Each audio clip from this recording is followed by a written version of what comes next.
Right. Hello. Hello. All right. Looks like we're gonna have a packed house today. Okay. All right. Let me see. Why isn't this? All right. All right. Here we go. All right. Let me make sure our guests are not going to be locked out because. Let me see. Oh, share screen. Duh. I didn't do that. Okay, here we go. Yeah, let me make sure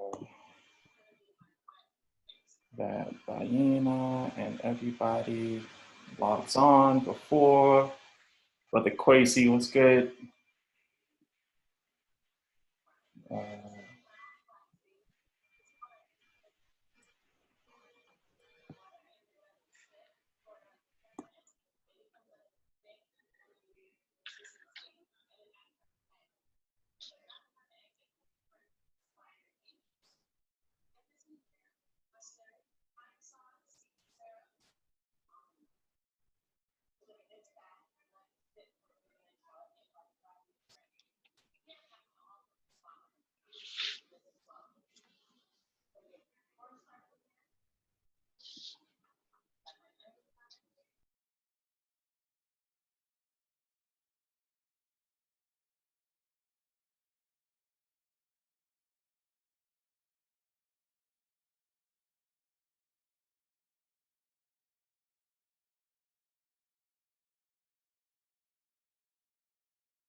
All right, Professor Small, I see you. You can do a quick sound check. 1, 2, 3, 4. All right, loud and clear. I'm going to put you on mute for the time being, and then once we get started, I'll unmute. Okay. All right, thank you.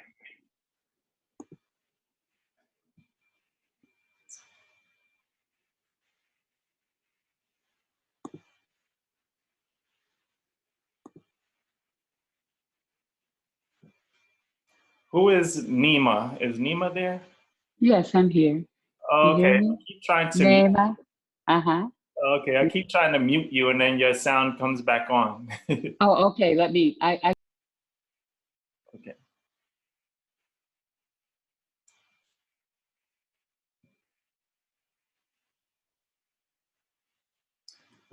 All right, so let's see if you could get Bayyinah in the room before she gets locked out. We're expecting a full house today.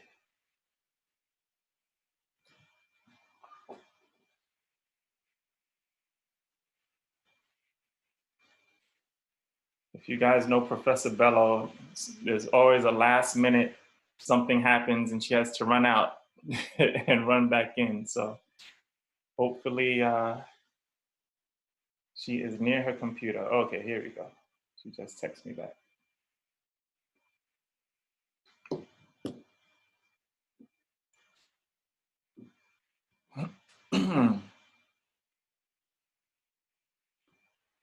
All right, hopefully everybody is doing well.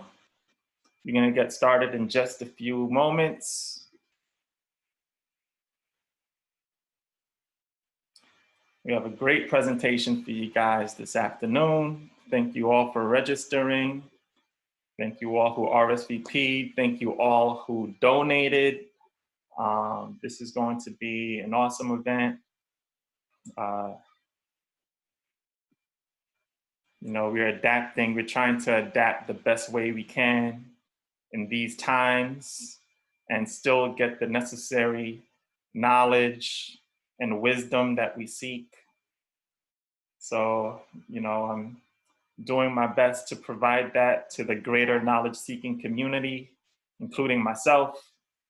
You know, I put these things together, but also I'm a student, right? So just like everyone else that's on here, I'm taking my notes, I'm learning as much as I can.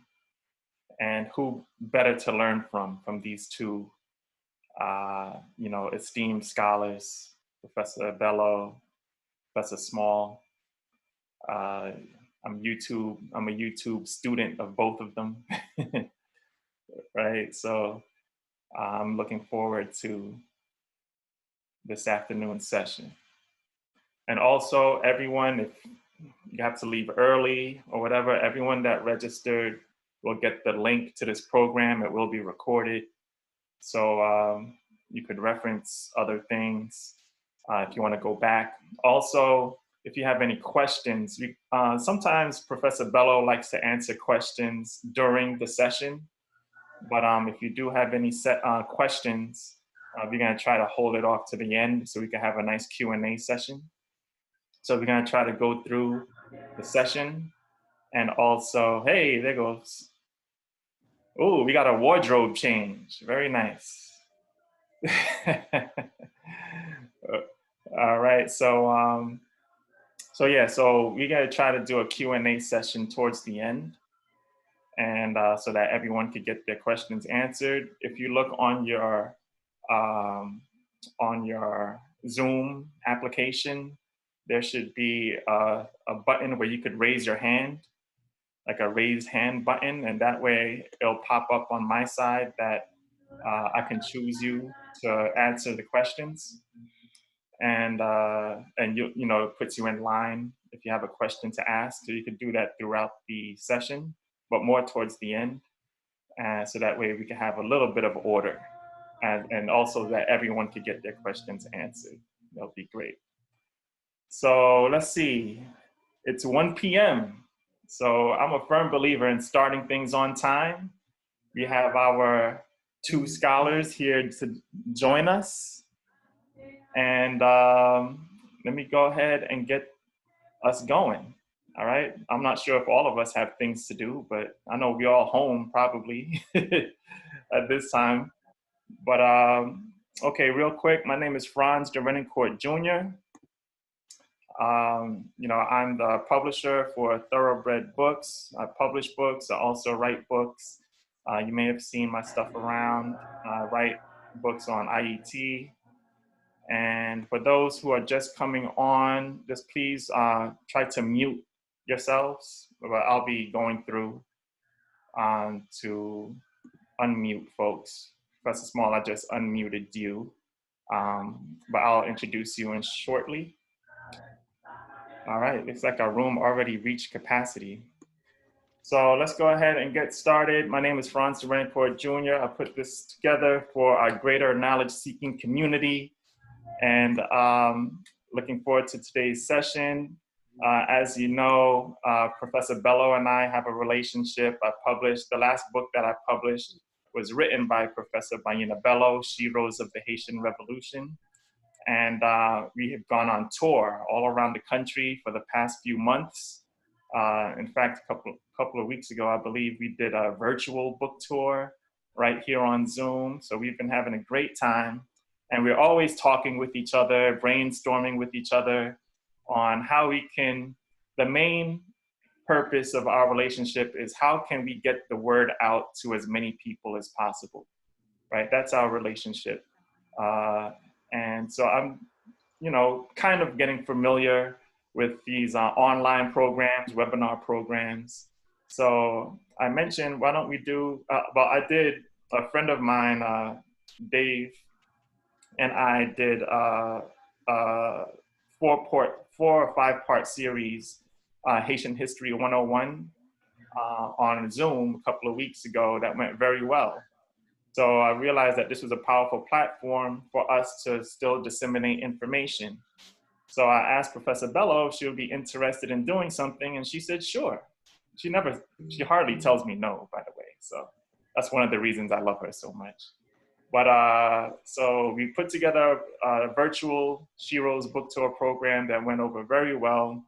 And then we put together a series, Know Yourself, and You'll Know the Universe and All Its Gods series that went very well.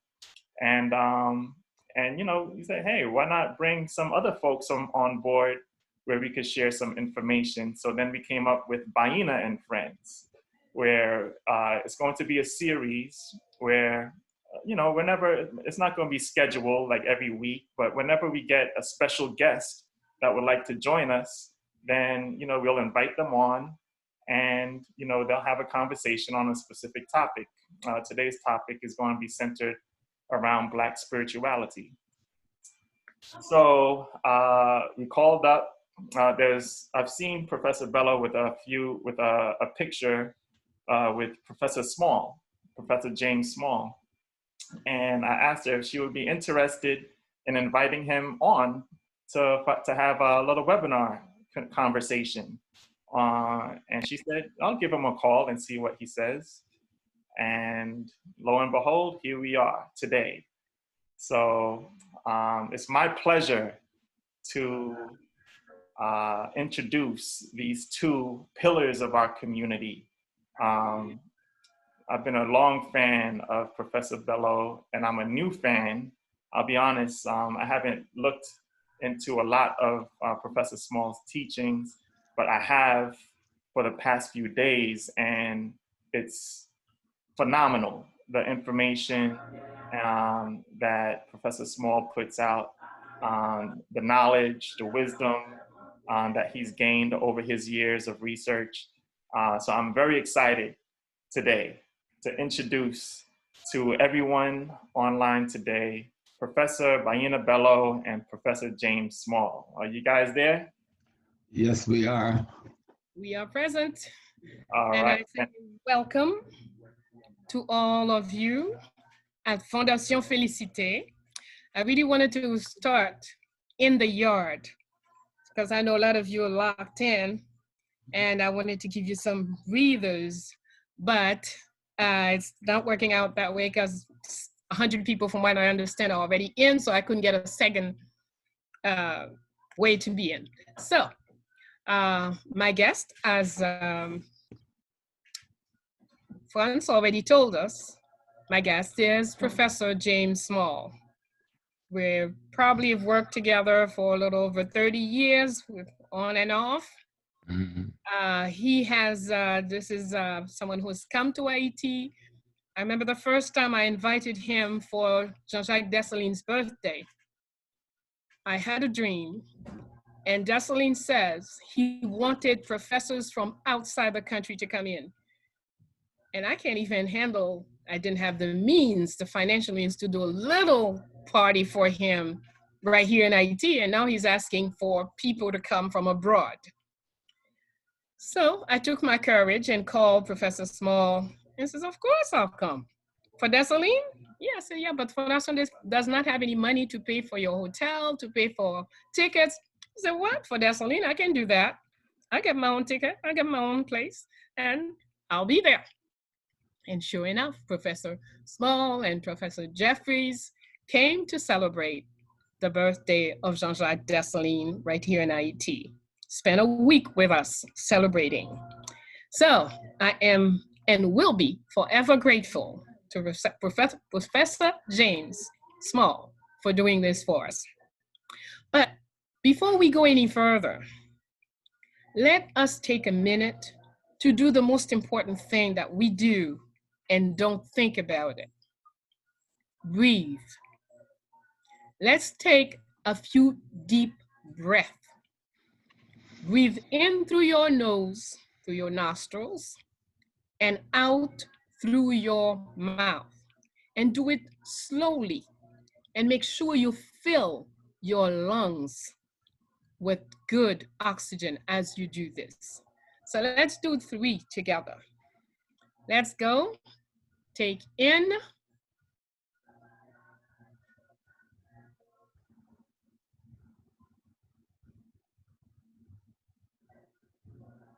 Out.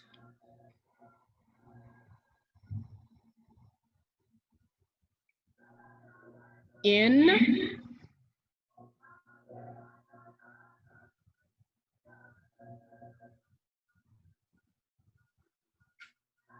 Out.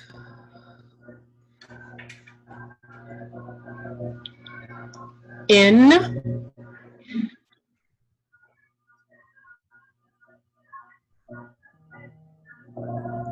Out. Great, thank you. Now, the body does all this throughout our lives on automatic. And when it does, it just does the minimum necessary. Barely, the lungs barely detach and close. But when you do it, you can make your lungs expand, depending on how much air you can bring it. And then you can also make sure that you tighten them to clear out all air. And that's one way to keep yourself from catching with all kinds of infections. So do take the time, morning, night, during the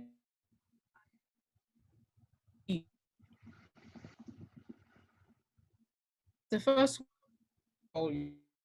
your own body, your own universe. So welcome. So Fondation Félicité is happy to have you here today and to welcome Professor Small has come here before. He knows the area quite well.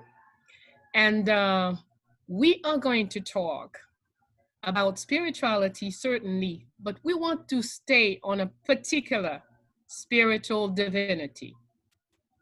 This fabulous Black woman that in Verdun, we know her as Ezeli Freda Dahomey. Ezeli Freda Dahomey. Not only does she give us her name, but she also tells us where she's from simultaneously. So first, let's look a little bit. Let's bring in a map so we can look. Remember we saw last week, questioning is very important. Have you ever questioned the maps that you look at?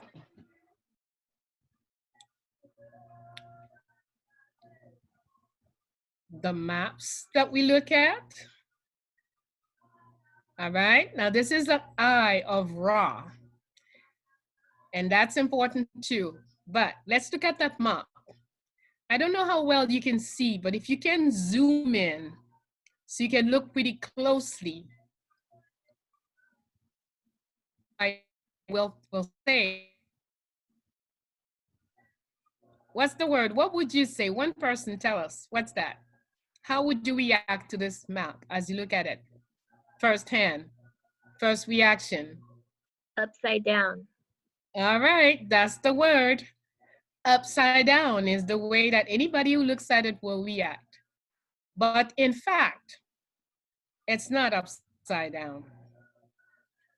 And probably what you know as the map is closer to upside down because they play all kinds of tricks on the information. They play on the scales, for example. So they will make the fake continent, Europe, make it look like it's bigger. So they would take the pictures in a different scale than the rest of the world. And particularly Africa, they do everything to make Africa look some tiny little piece of land or somewhere. But the facts are what they are. While they have taught you, a continent is a large mass of land surrounded by water. When you have the time, look at Europe and ask yourself, is it a large mass of land? Go check out the different superficies that they give. And then ask yourself, is it surrounded by water? So those are the two elements that decide that something is a continent. It is a large mass of land and it is surrounded by water. I will leave you with the questions and we will move on.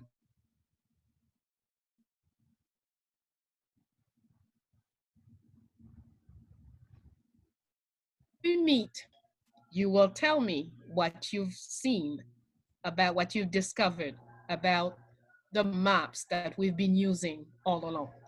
We move on. The next thing we're going to look at is, all right, this is a veve, and it's pronounced veve, of Ezuli Freda Dahomey. Actually, the oldest ways that we represent our divinities, the principles by which we should be ourselves, are represented in these writings. Some of us say drawings, but actually these are writings. And this particular writing give us not only the elements, we're not gonna go into the details today, but you can observe. We talked about observation before, right? So observe the various forms, the stars, the suns, the electrical symbols, everything is there to teach us so we know how to behave when we want to emanate abundance, beauty, justice. So all of that is integrated into this form that we call a veve. And this particular one also gives us a color, and that is the dominant color for beauty, abundance, love. Can we look at the next one, please? Could I add something, Bayyinah? Certainly, certainly. Yes. One of the other things that we need to understand is the concept of magnetic energy. And when we say veve, not to go too far, our ancestors and their perception of unified cosmic energy representing a certain force wrote this down in this language that we call veve. That is a force of nature, a force in the cosmos that we can access through the appropriate rituals. That's it. Thank you. Yes, indeed. Can we look at one more? The next. Now here we have a different veve representing the very same entity. It's still Ezeli Freda Daume. And now we have a heart, and that heart has squares and dots and is and a sword going through it. What would all of this mean? What is the message? What are they trying to tell us about love? About the pain of love, the hurt that make us grow? There is all of this. But knowledge is when you know and you apply. You're not surprised by things. You're not taken aback. Things don't happen unprepared. So we'll stop here with those two veves. And we'll talk, my guest and I, we'll talk a little bit about spirituality first, because we have to put everything in a context. Before we talk about Ezeli Freda, let's talk about our own spirituality. What would you say, Professor Small, is African spirituality, which is whether you take Voodoo, you take Santeria, or Candomblé, we're still talking about African spirituality. Yes. Would you agree? Oh, absolutely. Each of those are just pathways to the same goal, to the same source. When we talk about spirituality, even though some of the definitions today is kind of off-key, I like to say spirituality is your understanding and your comprehension of your reality. But take that further. The African lives when we are in our African mind. We live in a world of cosmology, ecology, and an understanding of the human's role and relationship to cosmology, meaning all of the things beyond the earth realm, and the ecology, the things on the earth realm, the forests, the plants, the rivers, the mountains, the animals, the air. Our spirituality is a sacred science that understands the relationship of the human being to the rest of the divinity of which the human being is a part. And we learn about that through our study and our mastery of the environment and ecology that we're living in and the cosmology that we can observe. And we can see through the processions of the stars and the constellations and the movement of the sun and the moon, there's a repetition. But in each place, something happens on earth. In each position, something happens in the human body. And we learn to line those up and gain an understanding on how to be in accords and how to be at one with cosmology and nature. So that's why I use the term reality. If we're living in our reality and not in our fantasies, then we will understand that that relationship between us, our environment, nature, and the cosmology must be something we pay the utmost attention to every minute of our life, and trying to form a harmony and an alliance between those parts of our being. When we are attempting to do that, we're through practice and rituals and institutions like Voodoo and Santeria and Candomblé and Yoruba that our ancestors have left us as proven pathways. Then we are in a spiritual experience, going towards an order and a harmony. So, if I understand clearly, when we, a few weeks back, and the title of our what we do on Tuesdays, we said, know yourself and you will know the universe and all its gods. Yes. So what you just explained to us is the methodology as to how to know ourselves and simultaneously how to know our universe and all the gods. If we would just think, when your mother gave birth to you, she gave birth to herself and your father. When your mother and father was given birth to by their parents was giving birth to themselves. If you go backwards, you are the sum total of every ancestor that had ever lived. Going backwards, you will come to the original ancestor, which is the totality of creation itself, which we call divinity. So you are the God having the human experience, or you are an expression of an aspect of the divine essence having this experience. But you must have a knowledge of culture. You must have a knowledge of sacred science systems like voodoo to begin to understand how to know the divine in you, so you can recognize the divine in me. When we think of Frida, we think of love. But how can I love a mate or a brother or sister, a friend, if I have not learned to love me? And how can I love me if I have not found the divine in me? The concept of knowing thyself, as my sister has said. Thank you, Professor James. All right, so now we're talking where you brought us right into Freda. Elsie Freda Dahomey.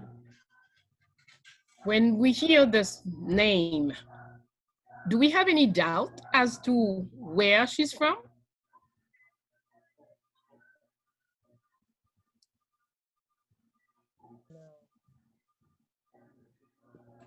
I don't have a doubt. I certainly don't. Sorry? I certainly do not see some doubt on me. Okay. If we were to say Queen Elizabeth of England, would we have any doubt as to where she's from? No. No. No. Absolutely not. Okay. So when we say, they often made you recite or repeat in the Bible, the Queen of Sheba. When they tell you the Queen of Sheba, do you know what I'm talking about? Of course, you have to know Sheba is the name of a country. Yes.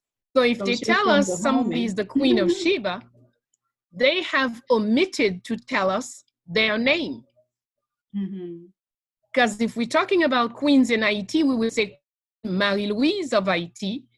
We would say Empress Félicité of Haiti, Empress Adelina of Haiti.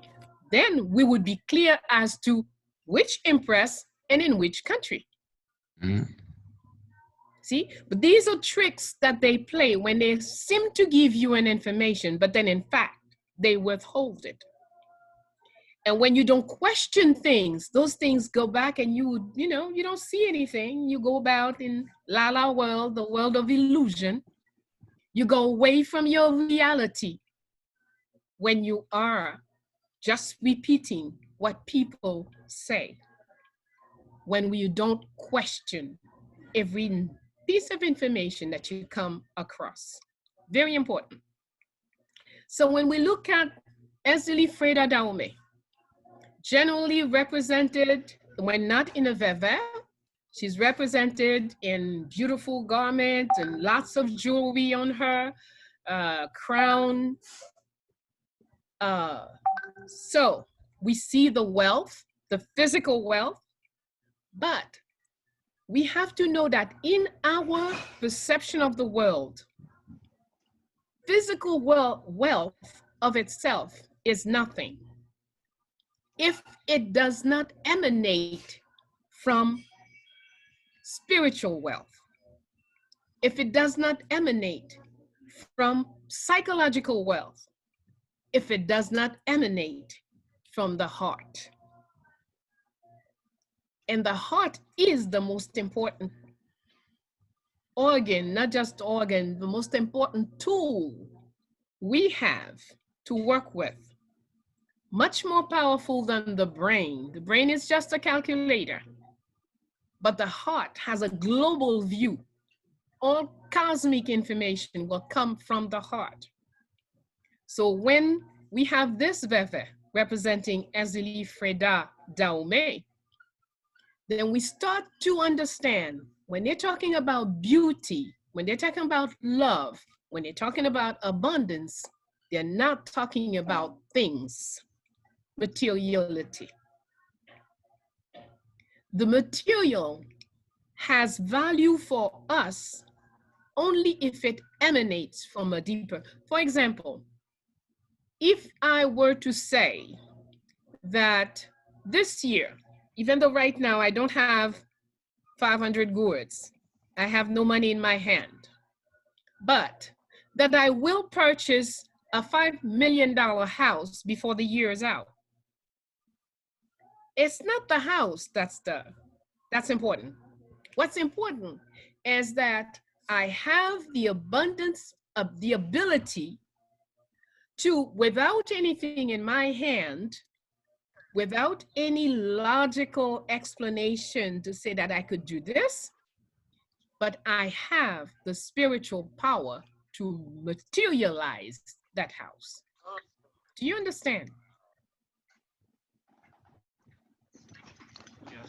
Well, you know, our big brother ancestor, Max Beauvoir, who you introduced me to and had me to be at his home more than once before he joined the great ancestral realm. I think Max said about Ezeli Freda Dahomey that she was the sort of the creative energy of Legba. And Legba is like the primal fire in the universe in terms of the creative fire. So when we see Ezeli and we see what people, when she's presented with the glamour and the beauty and all of these things, it's letting you know that that creative fire that would allow you to present yourself in character in a way that it is most admired, in a way that it is most appreciated by those who have spiritual vision, must be displayed with the grandest glitter and beauty. And so I think when we look at her, instead of misrepresenting her sister has said in the physical, understand that she's saying the essence of your spirit should glitter and glow like my physical display. Thank you. Very well put. So now, Ezeli Freda is in Haiti within our Vodou understanding, our expression here. But if we were to step back and look at some of our divine principles in Egypt, who would we look at in the same? Imhotep? No, we have a picture there. We have a couple of pictures. We have Heru and we have Set. Set. Heru. Isis. Right. So when we look at Set, do we see anything that portrays, do you recognize in what you're looking at, love, beauty, abundance?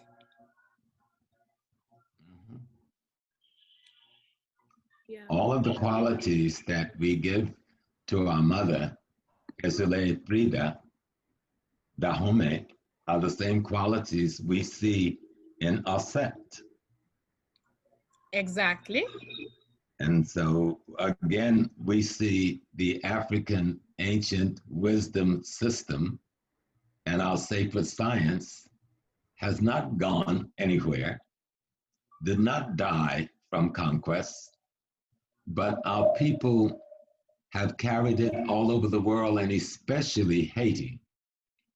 And it lives in the spirit of our culture, in the spirit of our thoughts, in the spirit of our design characters. The same spirit that allowed us to create the symbol Aset, and the knowledge that went with that spirit is the same knowledge and spirit that allow us to create Ezele Frida Dahomey in Haiti. The law of nature and the law of our sacred science is constant. Absolutely. And you see, I would add that everything in this picture speaks of abundance. A pregnant woman, there isn't anything of greater value than coming life, which ensure the existence of the species. So anytime there is a pregnant female somewhere, we are into abundance. Mm-hmm. We look at those people with baskets on their heads, full of. There is no lacking. We don't see anybody here who would look like they needed us to do something for them. That was the way we were. Abundance was a way of life. So even though in Verdun, the experience of slavery comes in, and the experience of slavery, which means people whose wealth has been taken away and placed in a poverty condition, but yet when we look at ourselves and created our expression as Ilifreda Dahomey, so of course we put lots of jewelry on her. We put lots of things that would make the abundance. Whereas here, when it was so natural, then abundance was expressed in so many different ways. Yes. Have crown.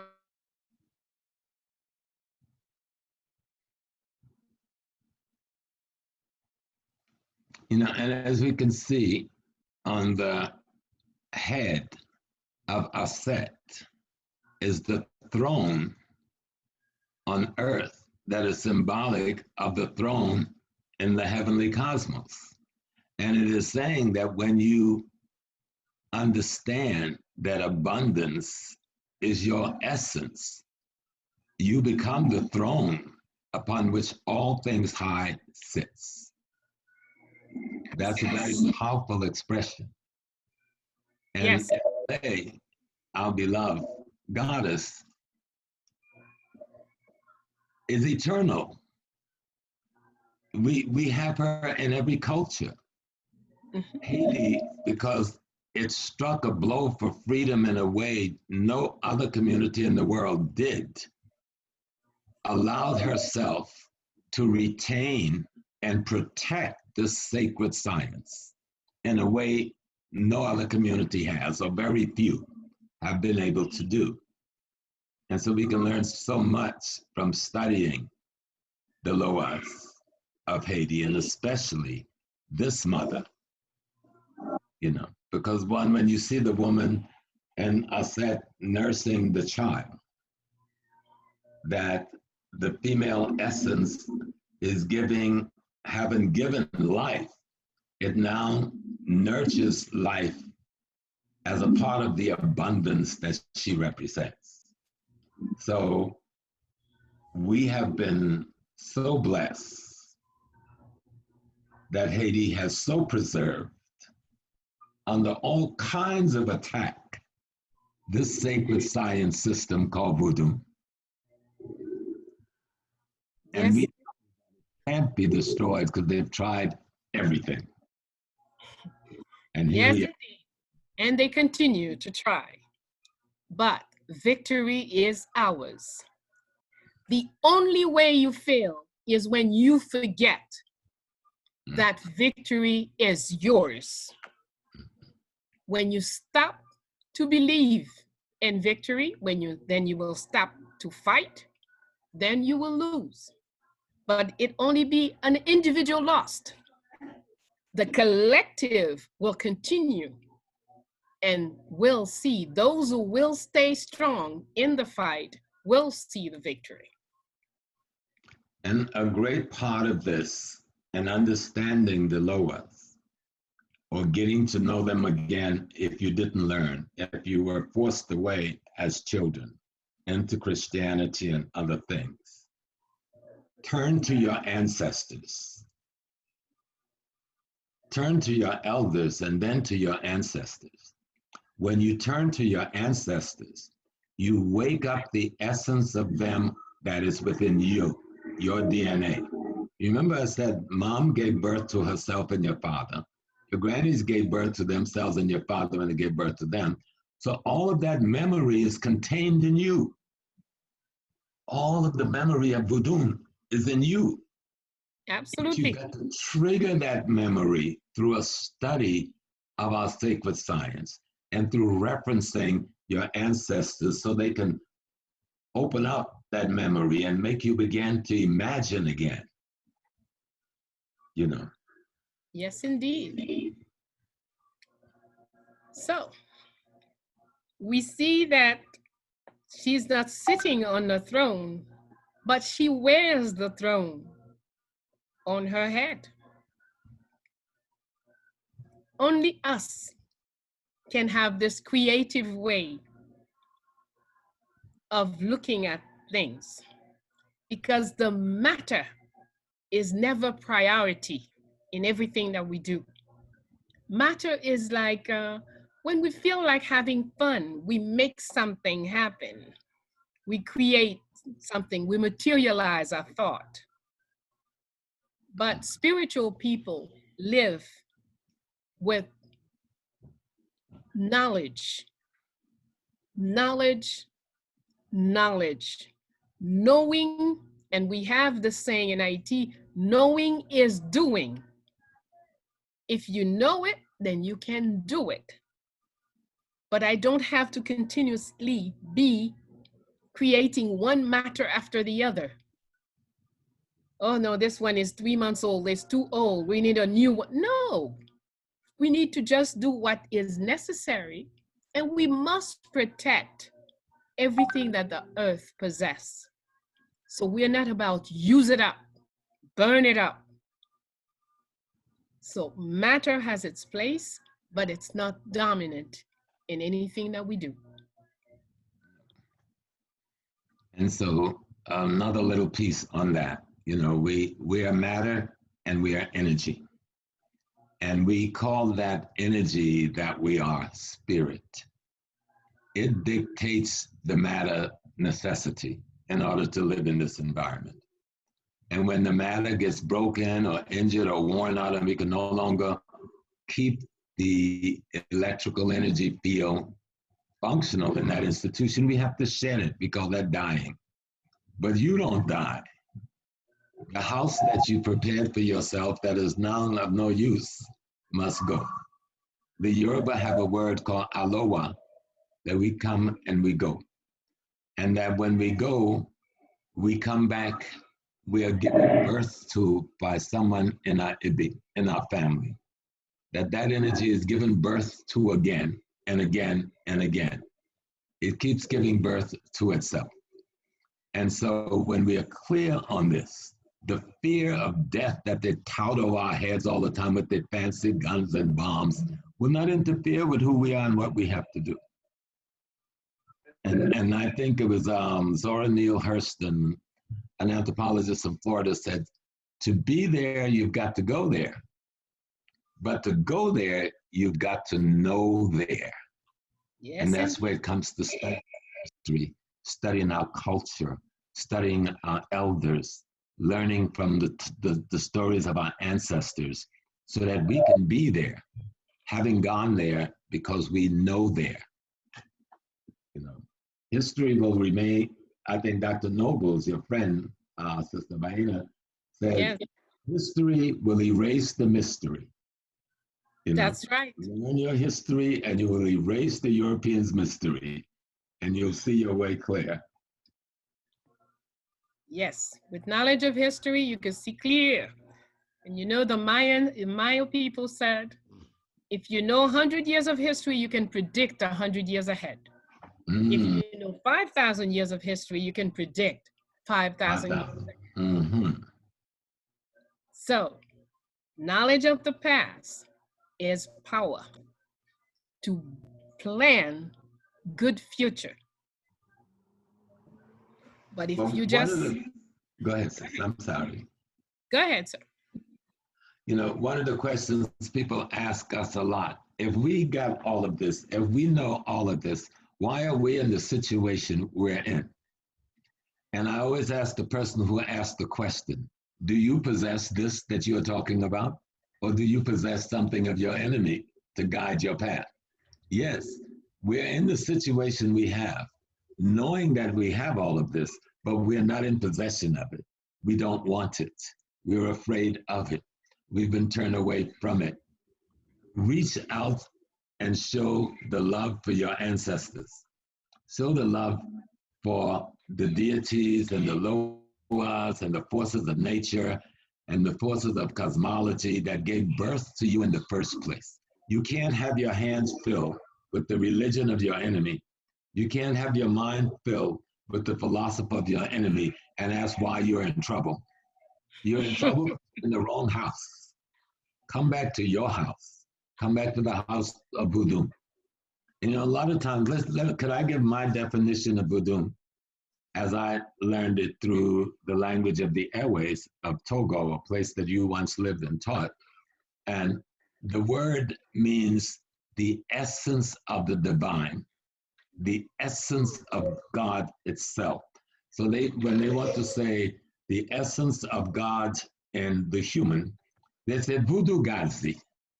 When they want to say the essence of God in nature, they say voodoo daha.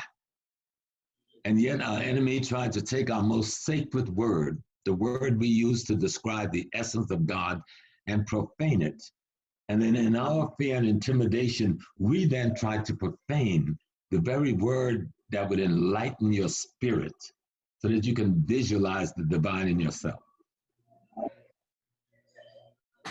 Yes, indeed. Are we taking notes? Are we taking in and preparing questions? Absolutely. Very good.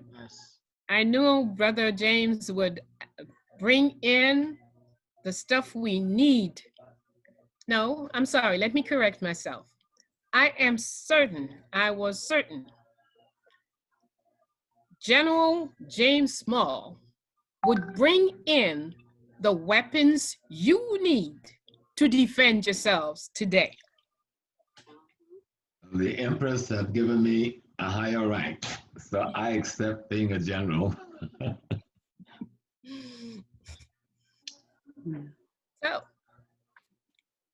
we have, can we look at another picture, please? Can we have Heteru? All right. Let's, you know, sometimes people, when they see the two for the first time, they say, oh, it's the same picture. No, not quite, and even quite different.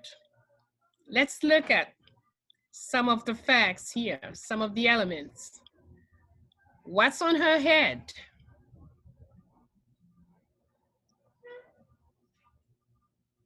The sun.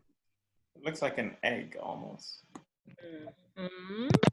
A disc, or like a solar disc. A sun. Mm-hmm.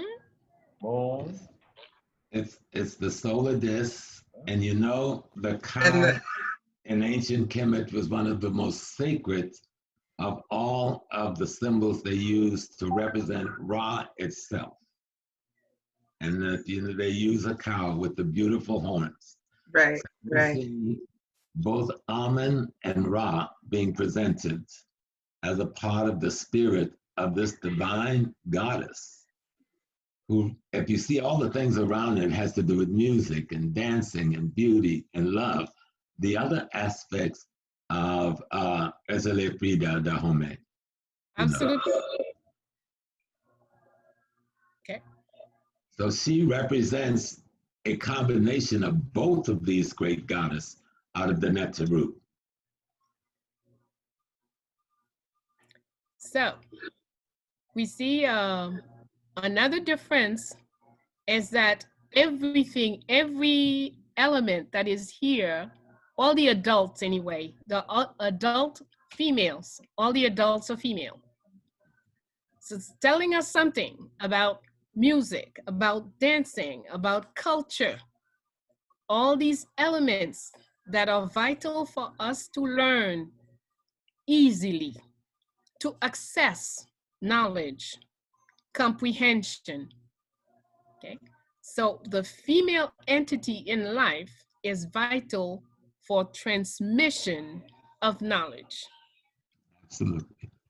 Even if a man is teaching, when he is really into the teaching, which is another form of nourishing, he has to go to his female self, the female elements in him, in order to really open himself and nurse his students. Yes. Even in the oldest texts we have in Kemet, the pyramid text, and in its Genesis aspect, Amun says, I created myself out of myself. I caused existence to exist so that existing might exist. And when I realized that I existed, Ma'at was at my side. But he goes on and he creates male, female through all things. Then he said, I expanded in them. And his last word in the Genesis is, I came, I, the God of gods, the one who Ptah sends forth to be the creative element. I came from my mother, Nun. Nun. Our ancestors left that in writing for us, so we don't have to be confused about this male God thing. Right. Know, Indeed. Okay, so Het-Heru is the principle of learning, of acquiring knowledge, all forms, okay? Music is a method of learning. Music is vital to learning. Remember, I think we've seen that before in one of the moments that we shared, that in Egypt, what is called here today, the 3 R's, reading, writing, and arithmetic. And by the way, you see it's a lie. It's not 3 R's, right? Reading is 1 R, but writing is a W, and arithmetic is an A. But they call that the 3 R's, right? Okay, let's go. But the 3 R's in Egypt education, Egyptian education, is music, astronomy, and geometry. Mm-hmm. Music, astronomy, geometry. That's the basic basis for all learning. And if I may tell them a reference, if you buy the book Stolen Legacy, you will Yes. see that the 7 liberal arts of our ancient Kemetic and Tasseti ancestors is the foundation for all Western learning. And Sister Bayyinah just explained arithmetic, geometry, writing, the medical sciences, all of it, the very foundation of his university system in Oxford and Cambridge and Harvard is based on your voodoo. You know, I said many years ago, Western civilization are made up of fragments from the periphery of voodoo. And some of us ran from that expression. But when you come to this, and begin to study and get an understanding of your sacred science that we call voodoo, you'll see that what you call Western civilization and all of its technology is sitting right on the top of what they borrowed from you. Yet they have not been able to borrow even 1/10 of what your sacred science has to express. But to make you think that you have a cup full when you're drinking from what they've presented, you will not realize that your cup barely has anything in it at all when it comes to what voodoo has to offer in terms of understanding, in terms of character formation, in terms of intellectual development, in terms of worldview, in terms of cosmological understanding, etc.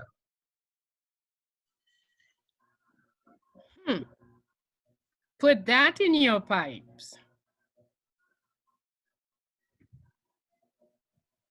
So, Professor James Small, inviting you to take yourself seriously. Take the time to learn to know who you are. Take the time to discover powers that lies dormant in you. Take the time to pick up on the principles that our ancestors have given to each one of us. We all have it, but some of us don't do anything with it. And in their schools and churches, we have developed this habit of waiting for somebody to solve our problems for us. mm-hmm. And that's really our biggest handicap. May I say something to those who are in the Yoruba tradition that's listening? The Orisha Oshun is the same energy had Haru and Ezele Frida Dahome. And there's a story in Yoruba about Oshun. There was a war on earth between the women.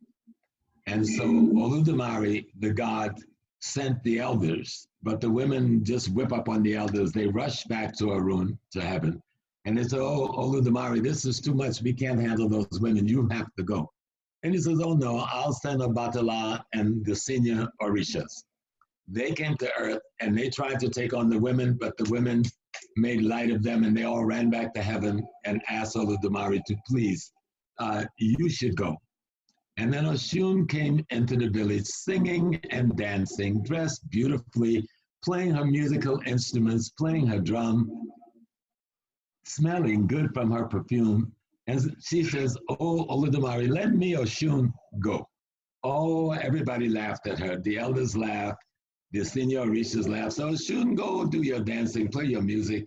And Oludumare remind them that this Oshun phenomena, this Ezele Frida Dahome phenomena, this Heteru phenomena was his firstborn.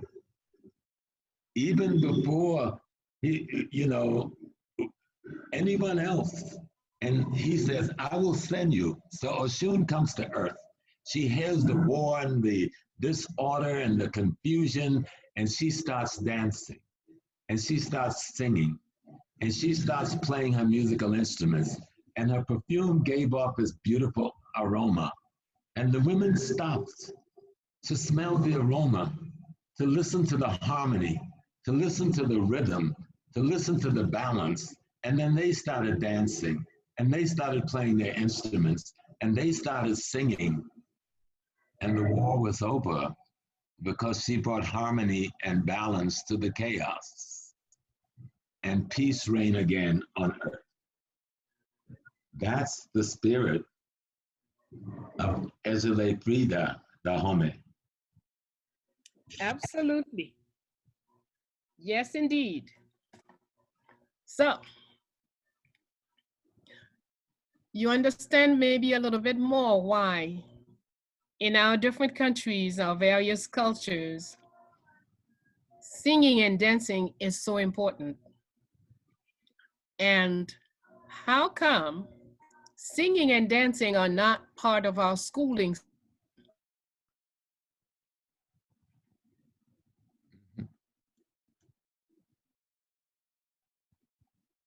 Dance for birth, we sing and dance for death, we sing and dance in every situation. And then we go to their schools. Even their church didn't always have singing, you know, until we became numerous in their church. So, and because also they saw they couldn't have many of us there when there was no music. So it's important for us to know ourselves, know each element, what the elements do in building our character and helping us to deal with any situation. You see, stress. A lot of you are stressed out today. But how many of you realize that if you choose the right music, you choose the right sounds to put in your environment, you will get rid of that stress. Mm-hmm. I am sure you have heard that Ella Fitzgerald, who has a perfect, I don't know what to call it, you know, her ability to sing, every note is perfect when she sings. And they discovered that the la, the sound la, do, re, mi, fa, sol, la, her la is so perfect, and the sound la, pronounced perfectly, will smash crystals. So if you set your table and you have crystal glasses, and you ask Ella Fitzgerald to come and sing, whenever Put she your hits glasses la, on. your glasses will smash. So everything, you see, we tend to think we need to have somebody's weapons when we're being attacked. But whoever has created those weapons, those are his weapons and it's for him or her. Your own weapons are in you. You have to work with what is yours, develop it, improve it, make it better.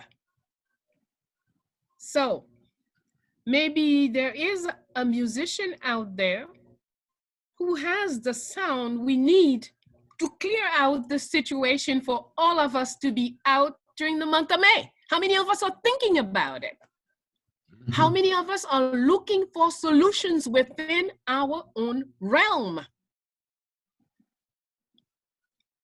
Remember, if you have no intention, if you don't set objectives, whoever sets them, that's what will happen.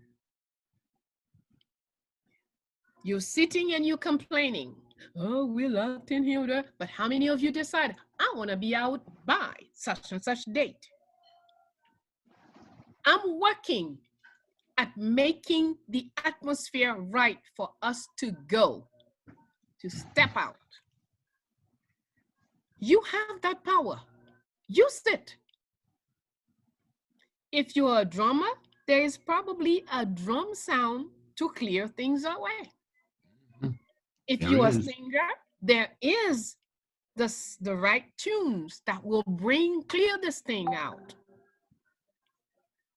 Whatever you are, you're slammer, you're, I don't know, rapper, whatever art is yours, your art is your weapon.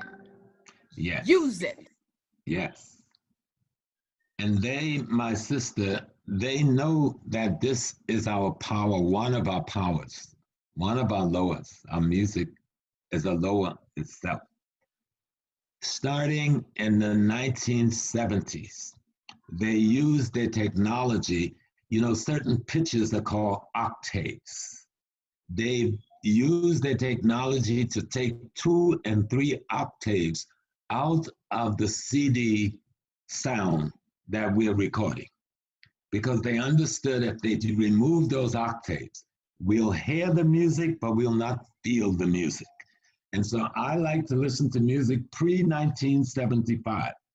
When I'm listening to it and I'm also able to feel it, because the octaves that comes from the pitch of the voice and the energy of our artists, I'm feeling and living as a part of it. They are smart enough to have removed that from the music you are hearing on the CDs and on the radio. So I understand that. Bobby Hemming turned me on to this many years ago. Bobby showed this to me. And God bless his soul and his spirit, you know. He's a great teacher. So as you were saying about Ella, there was a story, I'm a storyteller, you know. There's a So story we are. from Ghana. The sister could not conceive. So her husband went to the local priest. And he says, oh, I don't have the powers to bring you a baby, but go to this village 2 days, 3 days, walk away. So he takes his wife, he packs up, takes his wife, he gets there, and the priest says, okay, you go back home now and leave your wife with me. And he said, okay. And he went home. And what he did was to find the rhythm of her womb in a drum beat, and then use the beat of the drum to put the womb back into its own rhythmic pattern so that it healed itself. And in a month, he was able to call the man and says, to come now and get your bride, because now she can have your child. And as the story goes, they had many, many, many children, because every organ in our body gives off a vibration and a pulsation. And the African world knew, and you still have it in Haiti. You listen to the drums and you just want to dance, and you don't know what they're saying to you. Each drum rhythm speaks to an aspect of your anatomy. Each drum rhythm can talk to either the total you or certain aspects of you. And we see this when we go to the American doctor. He takes one pulse on your wrist. But you go to a Chinese doctor for acupuncture, he takes 8 pulses from all over your body. We are never told in the Western system there's more than one pulse center. Yet in the African system, they know every organ in the body has its own pulse, and other aspects of the body system has its own pulse. And if you don't understand what that pulse should be, you can't do nothing about the sickness that has entered the body. But as a priest or priestess, as a member or hogun who knows the craft and the science, when you walk in sick, they can smell you and tell what's wrong with your body. Absolutely. They can look at your skin, tell you what's wrong with your body. And they can prescribe the rhythm and the dance and the tonic you have to take in order to get realigned again so your body can restore itself again. That's what this system is about. That's what our culture is about. It's about our fundamental reality and us being conscious and living in that fundamental reality, knowing the signs of our ancestry and employing that as our way of life. Absolutely. So we see when we talk about spirituality, and as Professor James told us, spirituality is a science. So every part of it, Absolutely. the sounds, the music, the colors, the lights, etc., every part has what it does. Everything that we do, when we know why we do what we do, and we know what alignment we are looking for, then there is no way not to succeed. But when you get up in the morning and you have no clue, what day is today? I don't know. Okay. So you grab a shirt, you put it on, you eat whatever, You are doing things, but you are not, as a human being, determining, even in that little level, your little life. You are not taking charge of it. You're not taking control. Today is such and such day. Oh yes, that's the divinity. Today is Thursday. That's the day of Ezili Freda Daume. Zili's favorite color is pink. So of course, I will wear that color because I want to be inspired by her. I want her, we call this in IT, when people see you dressed in a color of the divinity, they say, oh, so you charming so-and-so, huh? Yeah, I am charming her.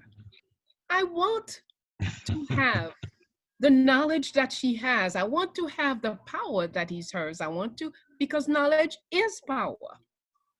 I want to have her swing, her dance, her vibration. So I line myself up with her as much as I can. And she's also with love, abundance, beauty. It facilitates getting things done. Remember what the professor told us a little while ago? Oshun, big time war. And she decides to go and dance and stop the war. She used her dancing power to bring about peace. You have that. It's lying in you. Don't let it sleep in you. Wake it up every day. What we're going to use to wake it up? Questions. Question yourself. Observe yourself. And take decisions. Don't let things happen, but decide what you want to do. Decide in advance. Me, as soon as they announced there was sickness, blah, blah, blah, blah, I said, I have no.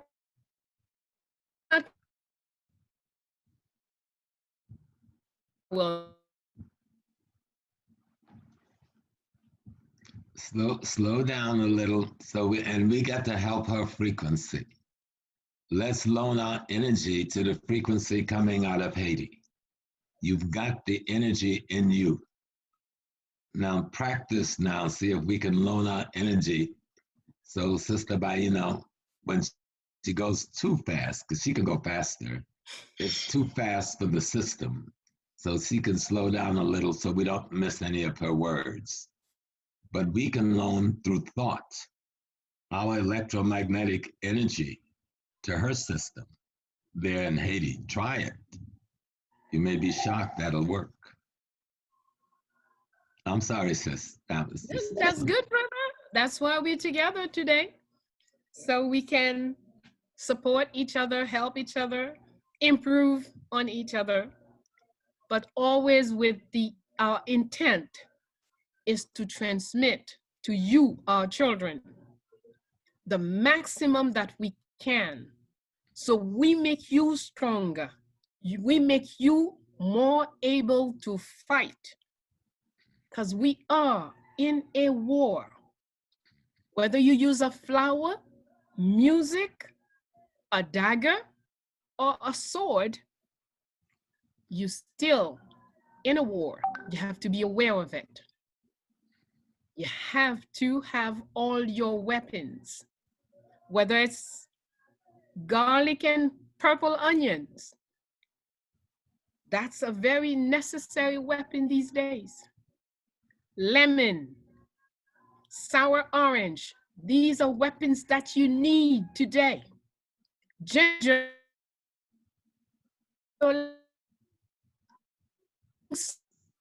Those are your personal weapons to make sure your body has all it needs to self-protect. And again, music. Listen to lots of music and try to listen to pre-70s music. Listen to lots of drum rhythms out of the Caribbean and out of Africa. You will be surprised how the pulsation in your body will stimulate your immune system to fight against anything that is trying to intrude on you. So we've got everything we need, but you cannot dwell in someone else's house and wonder why you're not behaving like you're in your own house. Go to your house, dwell in your house. Look at the jewels that's in your house. Learn to utilize the jewels that in the house your ancestors left for you. Now, when I say house, I don't mean a particular building. I'm talking about culture as a house. I'm talking about the sacred science that's at the core of your culture that we call voodoo. That's as a house. I'm talking about the force of nature and the force of cosmology that we call the loas. They make up the furnishing in your house. And you must learn them, get to know them, fall in love with them. My mother deity is Oya. I live Oya. I kiss the statue before going to bed at night. When I'm in trouble, I take my whisk and my drum and I go downstairs to the ancestors' altar, and me and Oya and Shango, we have a marvelous time. You may walk in my house, oh, small has gone crazy. No, I have gone sensible. I return to the way of my ancestors. I let them know I love every fragment of atom, neutron, and proton that makes up my DNA. That is you. Wake you up in me so I can see what you see as well as see what I see. Saw what grandma saw what great-great-ma saw, and great-great-great-ma saw. I want to see through your eyes because your eyes is my eyes. And so we have our own thing. We have our own culture. It is the most beautiful thing in the world because it is you being in love with you as a part of the greater causation. That's the universe. We are living in an alien culture for the sake of money. You can make his money and not become him. You know, extract yourself from his culture. Extract yourself from his religion. Do the due diligence to provide the food, clothing, and shelter for yourself and your family. But you do not have to sell the soul of your ancestors to do that. Look at the Chinese community. When they walk down the street, they let you know very clearly, I'm not in touch with you. And you know exactly what I'm talking about because they're living in their cultural reality even as they walk down the streets. They're governed by their spiritual center, even as they walk through the world of their enemy. So yes, do what you must do to get food, clothing, and shelter, but do it as you. Do not become him. Do it as you. Because food, clothing, shelter is imperative. That's why we are talking today about one of the loas that deals with attraction and abundance and harmony. You can have her and go to work every day at AT&T or Verizon or the supermarket, and you do not have to set as a lefida down on the street. She goes with you everywhere you go because she's your heart, she's your mind, she's your very soul. And all of the others are there with you too. You know, all you have to do is turn to them. Turn to Danto, says, oh, my beloved mother, I need you. You know, turn to Legba. So, the guardian of the fire essence of this world, I need you to burn the negativity out of my path. Turn to all of your great loas. They're not just words. They're not just pictures. And when you see the bebes, they look like cute art design. But go get your mathematic book, get your trigonometry book, get your geometry book, and start studying. And what you'll see is that you're looking at cosmological, geometric interpretation that your ancestors have left, full of knowledge, each one being an encyclopedia unto itself. I talk too much, but I just wanted all of this. Not at all. Not at all. All right. Now, this book is called Veve. It's by Milo Rigaud. And the text, the very little text, the texts are in English, Spanish, and French. But it gives you about 400 or 500 veves. Oh, I gotta get that one. I don't have that one. It's expensive, but it's worth it. And both what it brings to understand, I believe in Amazon is over $120 or something like that. Oh, It's we throw away money on sneakers for the summer season like that. That's true. Get this book to save our lives. You know. Can you name is it okay if you show it again? Sorry. Thank you so much. You're welcome. V-E-V-E, Veve. Okay, simple. Okay, so that's a book I believe is important for if someone wants to know, to understand. To me, it's the best book when it comes to understanding the Veves. Whereas I've said before, Understanding the Lois, Maya Deren, Divine Horseman. Yeah, I've got that one right here.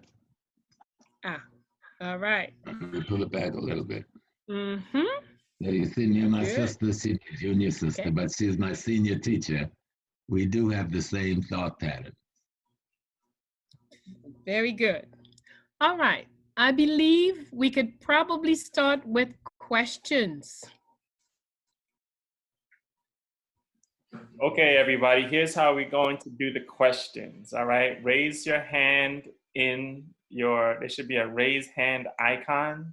I already see Jade Arundel has her raise hand icon up, so that's going to be, we're going to have some type of order with these questions.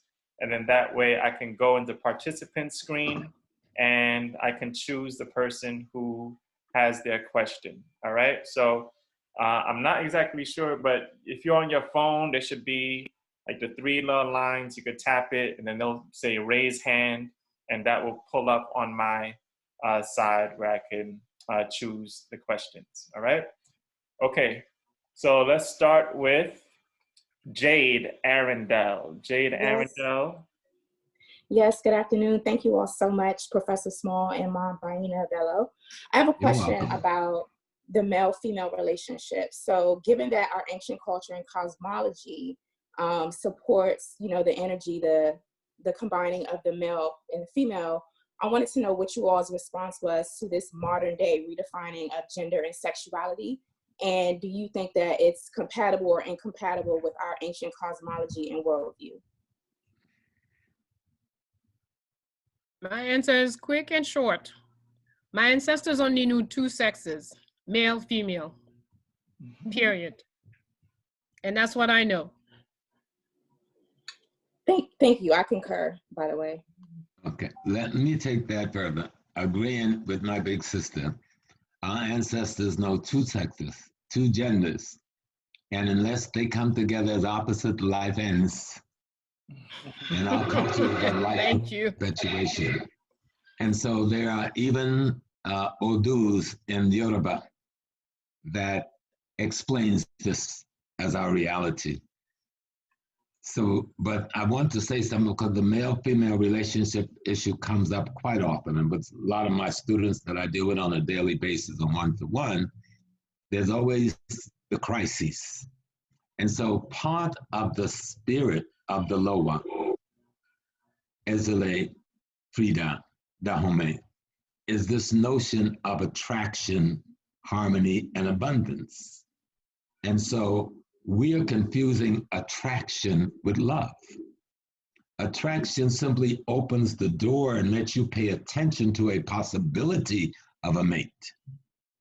But now you have to get to know who that is. But you can't know who that is unless you know who you are. You see, if you know you and you know the God in you, you will recognize the essence of the God in the other. And if it is not there, no matter how attractive it looks, leave it alone. Leave it alone. And it's that simple. Find the divine in you and you'll recognize the divine in your potential mate. If you're being attracted to something that does not have the elements of the divine, run as fast as you can and avoid the pain. Thank you, Baba. Thank you very much. Okay, next question, BJ Moore. BJ Moore, you got yes. yourself? Yes. Thank you so very much. I appreciate y'all so very much. You gave so much wisdom and opened up so much.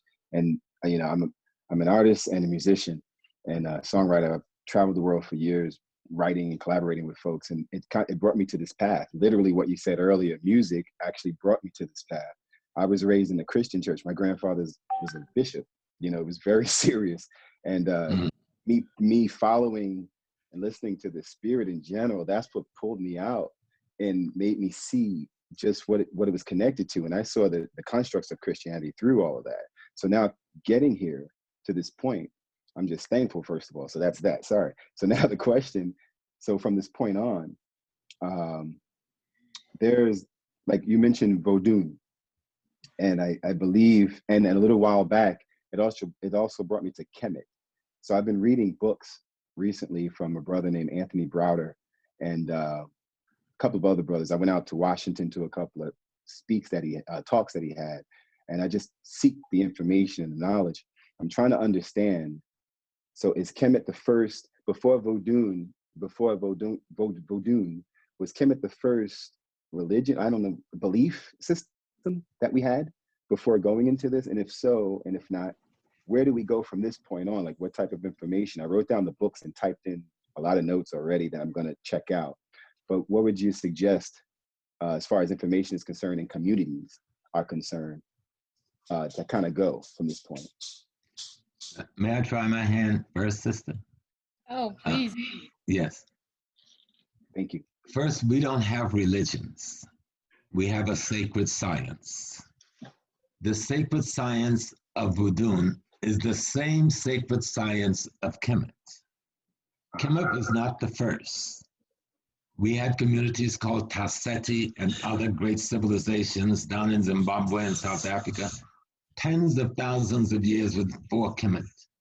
Matter of fact, they found a rock, the Basel rock, from the, there's a good book called Temples of the Gods. Temple of the Gods.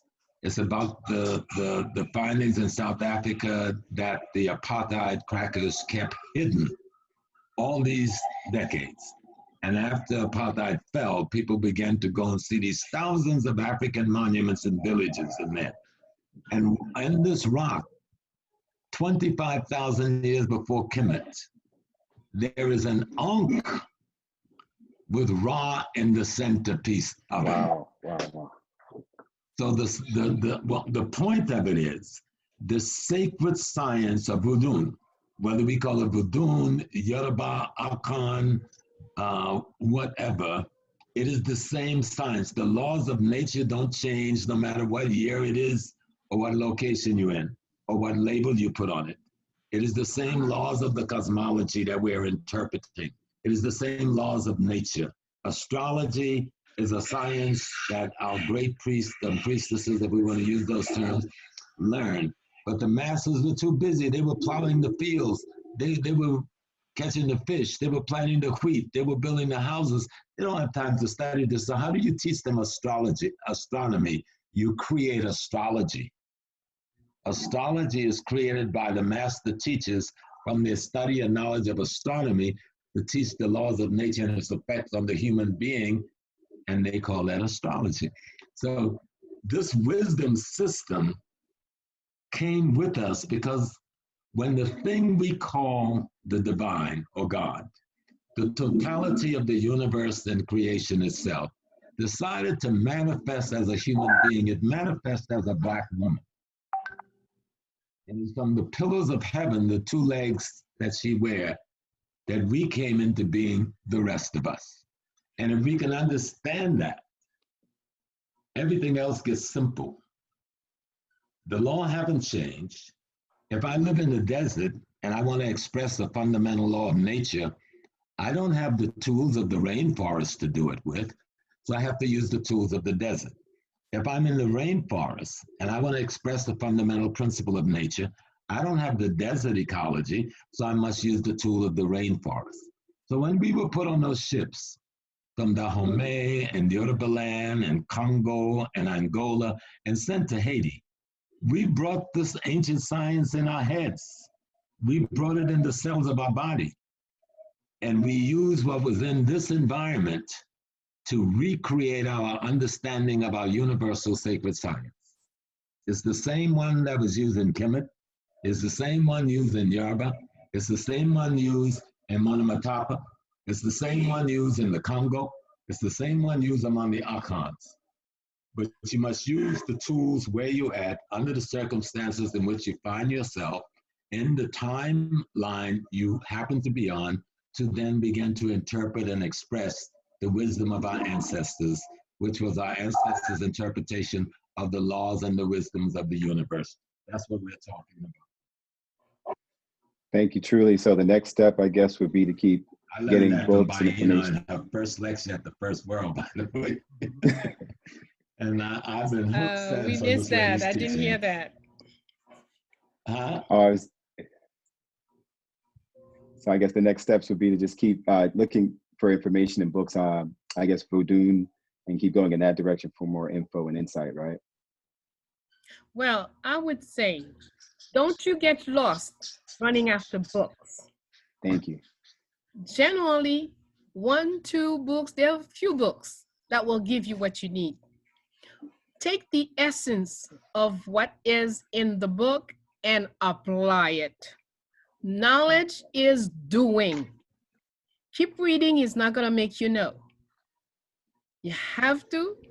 Every time, if you read a book, I don't know, 500, 600 pages, that's one of the reasons I love this book on Verver, because the text is so little. And so it's so easy and clear. Everything is said in simple paragraphs. So you have an information that you could pick it up and run with it. Great. So what you want is practice. When you've learned something, practice. Listen to your music. You say you're a musician. Yes. Listen to your music. Look at what the effect of your music on others. Look at which notes most affect a public in this way or that way.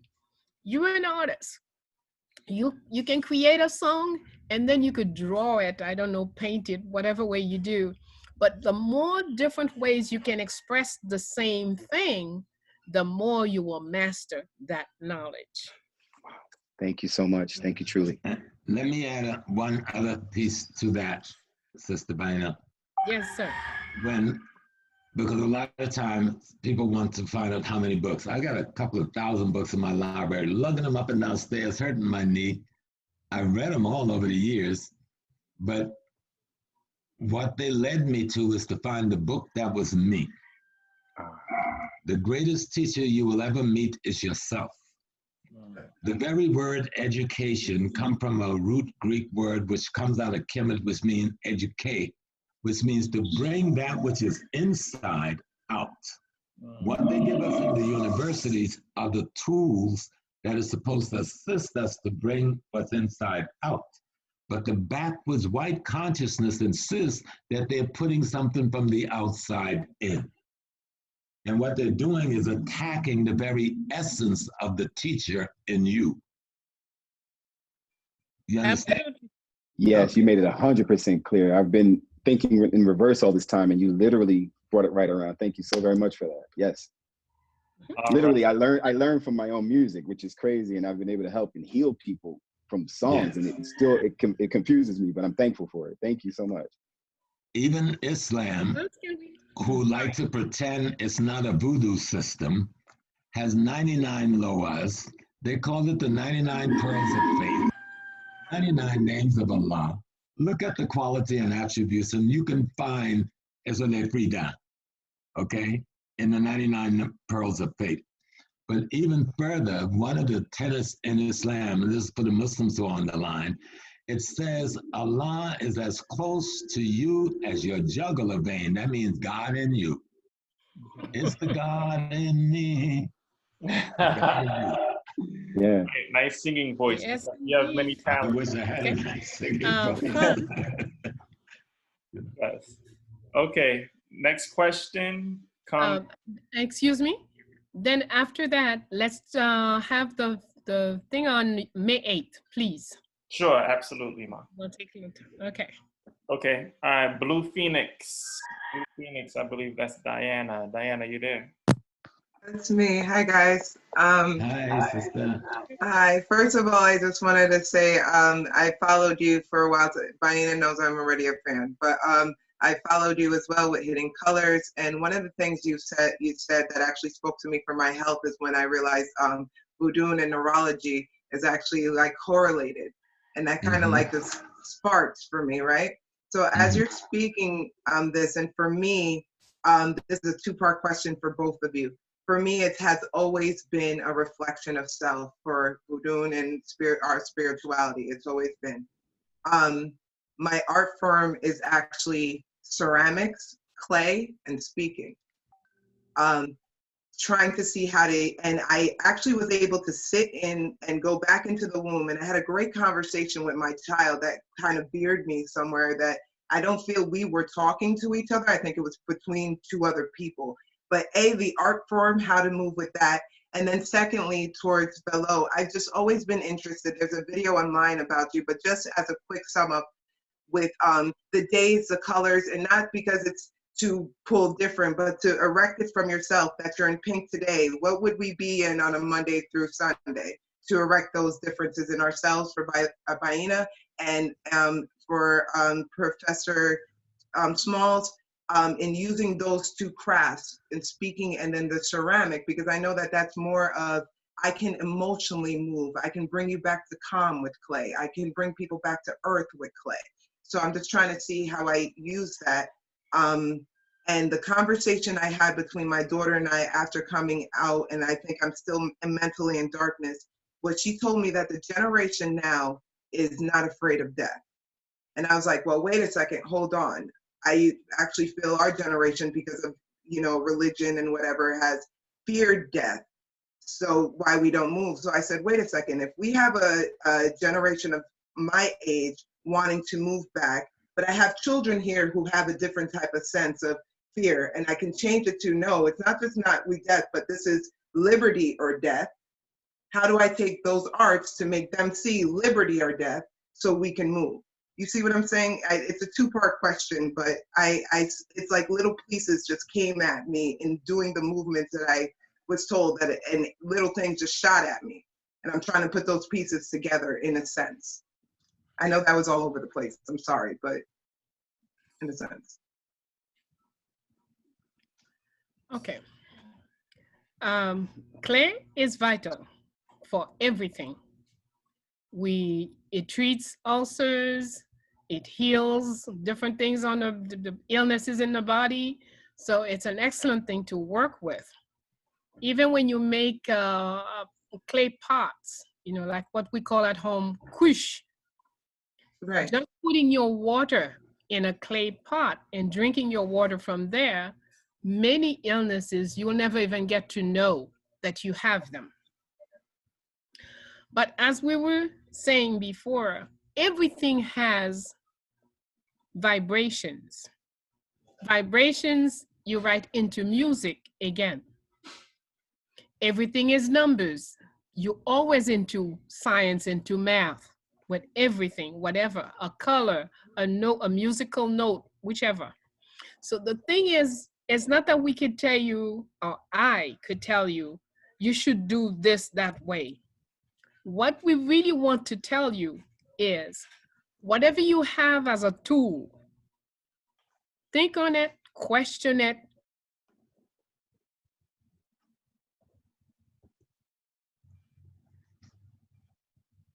Focus on Bayyinah.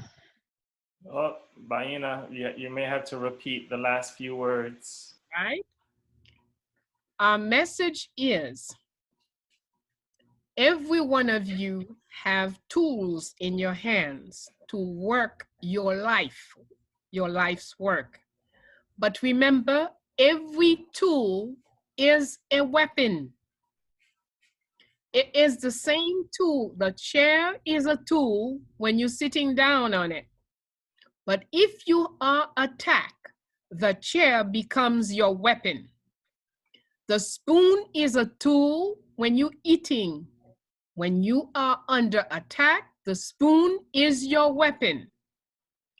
So you must learn to know what you have, study it, analyze it, question it, redefine it, and set up the various recipes that you will use.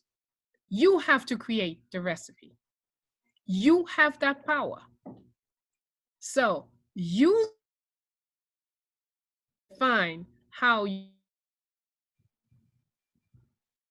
for your environment.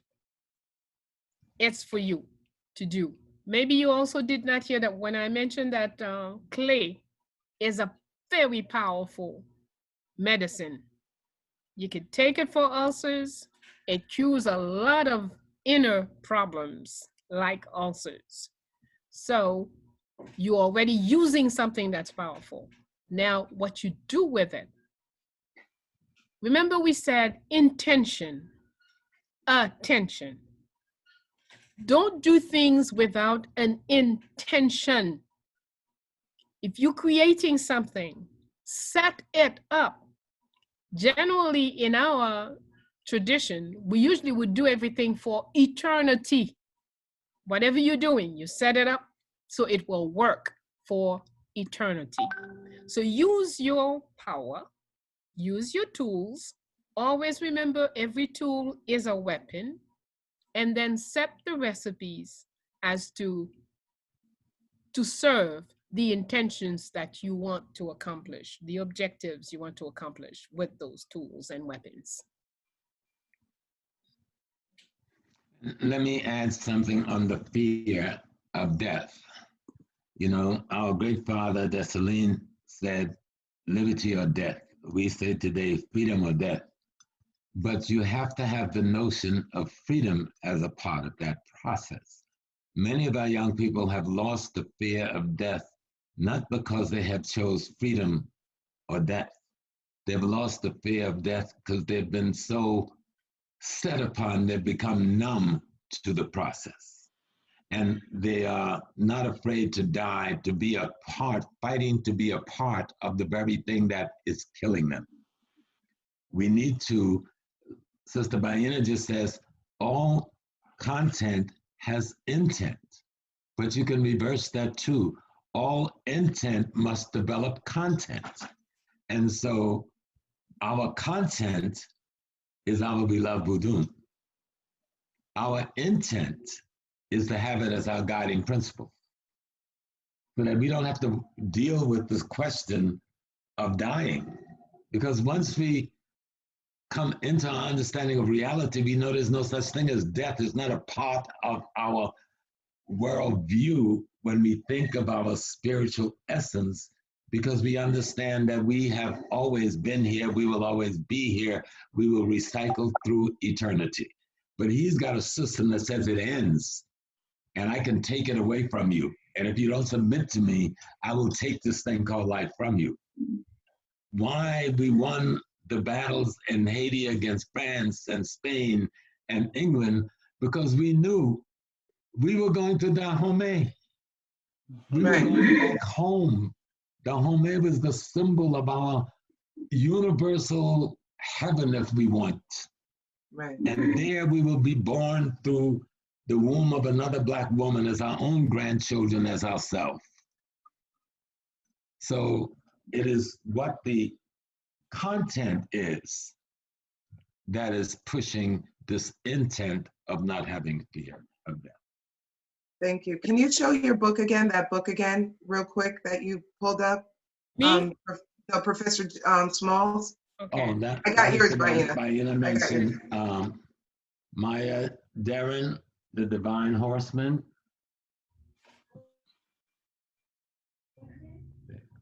In fact, I have that book also. I've been reading it. On April 18th, we're going to have a discussion on this So whoever has the book, or if you want to get the book somehow, April 18th, we're doing a Zoom discussion. It's a more closed off one for whoever has finished reading the book. But I believe my Bello is going to be joining us for that discussion as well. So that'd be great. Okay, next question is Shadana. Shadana, you can go ahead and unmute and ask a question. Yes. Hello, everybody. Thank you all for your wisdom. And I want to practice what we've been learning, which is to question everything that we're told. And so one of the things that Professor Small mentioned is that we keep giving birth to ourselves. So my question is, if that is so, and I apologize if this sounds ignorant in any way, but if it is so that we keep giving birth to ourselves, then why do we have a growth in population? Why do we have a growth in population? Yes, because I guess in my elementary thinking, Okay, I got it. I've got it. I have 8 children. And one would say, well, how can you, which one is the one that is you? All of them are aspects of me. 2 of them are not even my genetic children. But through my intellectual and spiritual impact on them, I have altered their genetics such that they're just as my genetic children. And so I know this is not a part of Western understanding as well, but you and I are aspects of the same one organism we call God. You're not a separate being. You may appear to be that, but you are an aspect of the same thing that I'm an aspect of, except you are peculiar to what your function is in the way a finger is a part of my body and a knee is a part of my body, and they have completely different functions that will not confuse their function. I can take a cell from either of them and recreate my totality. It's called cloning. And so when we give birth to ourselves, we give birth to multiple aspects of our spirit. And so that's why you can have this proliferation of people, but it's not just that it is myself, but it is the divine causation that we all emanate from. It is itself. And when Voodoo allow us to become clear on that relationship between divinity and you, creation and you, cosmology and you, ecology and you. When you got up this morning, you ate breakfast, but you didn't kill a human being to replace the dead human cells that you lost through labor and work yesterday. No, you ate other things out of nature, totally unrelated to you as a human being, but yet they make up you. So all these other aspects of nature, the greens, the corn, eggs if you had it, the milk, all of these other things that make up the greater totality makes you up. So you are that greater totality being expressed in your human phenomenonness.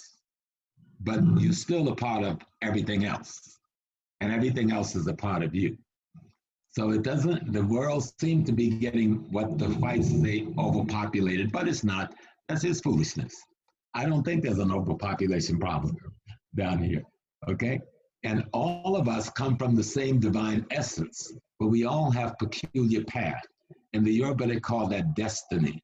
That before we leave, we agree to a destiny. We agree to something we will do to help and perfect divinity. And that becomes our task on earth. But circumstances, stress, and strain make us forget that. And that's when you need the institutions of Voodoo and other learning motifs and methodology to bring you back to the path of what your original destiny was before you left the divine place to come here. I hope that helped. Yes, it makes a lot more I sense. hope so too. Well, anyway, I'm clear. I think the professor told us Very simply, 1 and 1.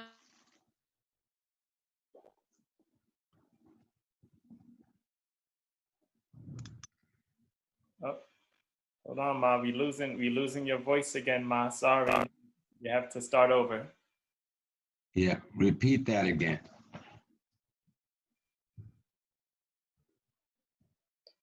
Oh, we are losing. Ma Bello. I'm sorry, Gerald was born in Liberia. Oh, there you go. Kim was born in the United States. What you said earlier. Rejan was born in the Congo. We even had a sister born in an airplane. So anyway, my mom has 7 daughters, none of us born in the same space or the same country. Very different people from everything, from A to Z. We are very, very different people.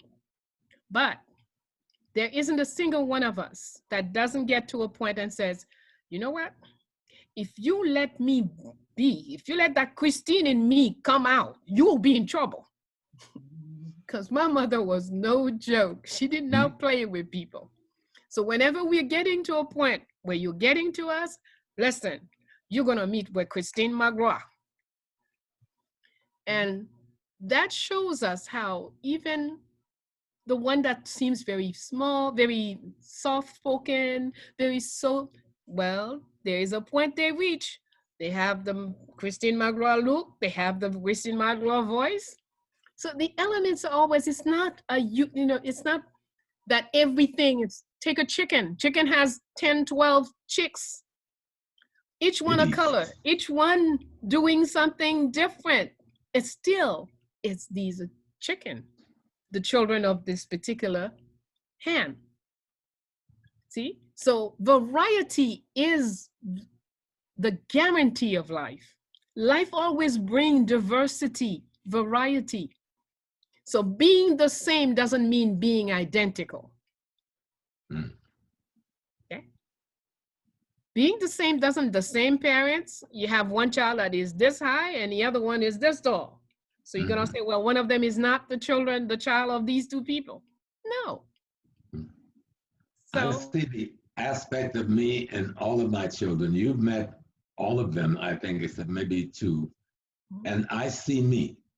I see Chan, the historian, Nadia, the spiritual priestess, Malik, the intellect, Agnatin, I call him my political gangster, Junior, my suave boy who likes to have fun, and Barbara, my political activist, who's a member of parliament.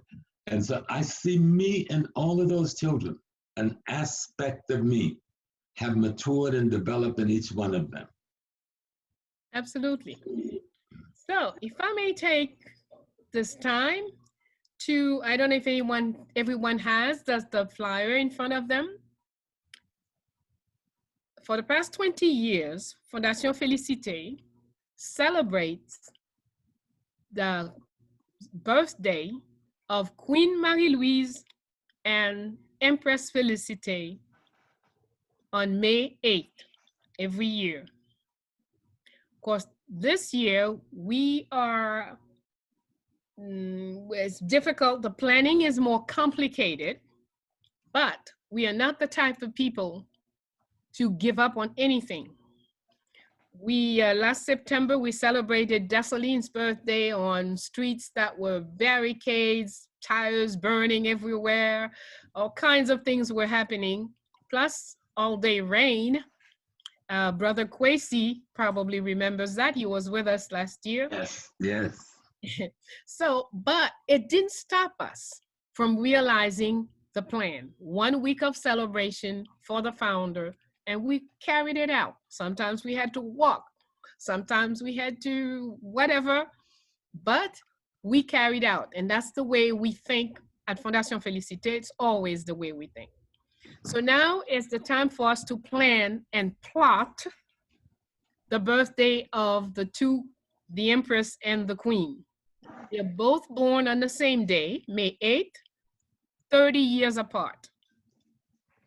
The Empress, as you know, lived to be 110. The Queen lived to be 69.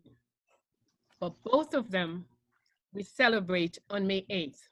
And so this year, even though we're not totally clear as to how it will happen, we know it will happen. We have set that in motion. They will be celebrated.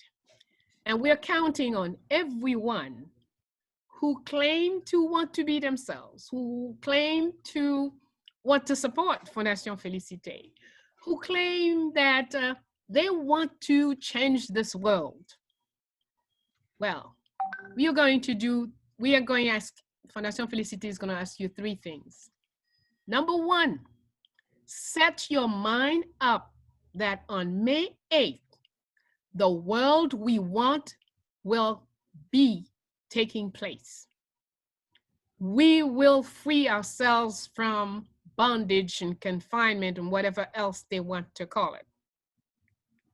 We are doing it together. We're setting this up in motion. That means we have, today is what, April 9? Oh, we have 29 days to see if we can power.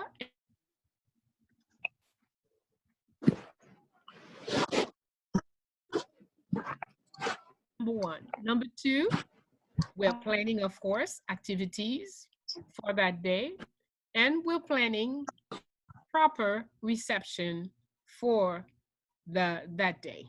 And we're counting on all of you to help make it happen. Use your creativity as to how you can participate. If artist, a musician spoke a little while ago. Hey, we have an ode to the Empress that is written maybe 15 years ago. We don't have the music.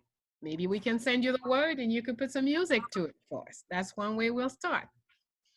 We are powerful. We can do what we want. We must set it in motion and work at it daily. So all of us are going to work together.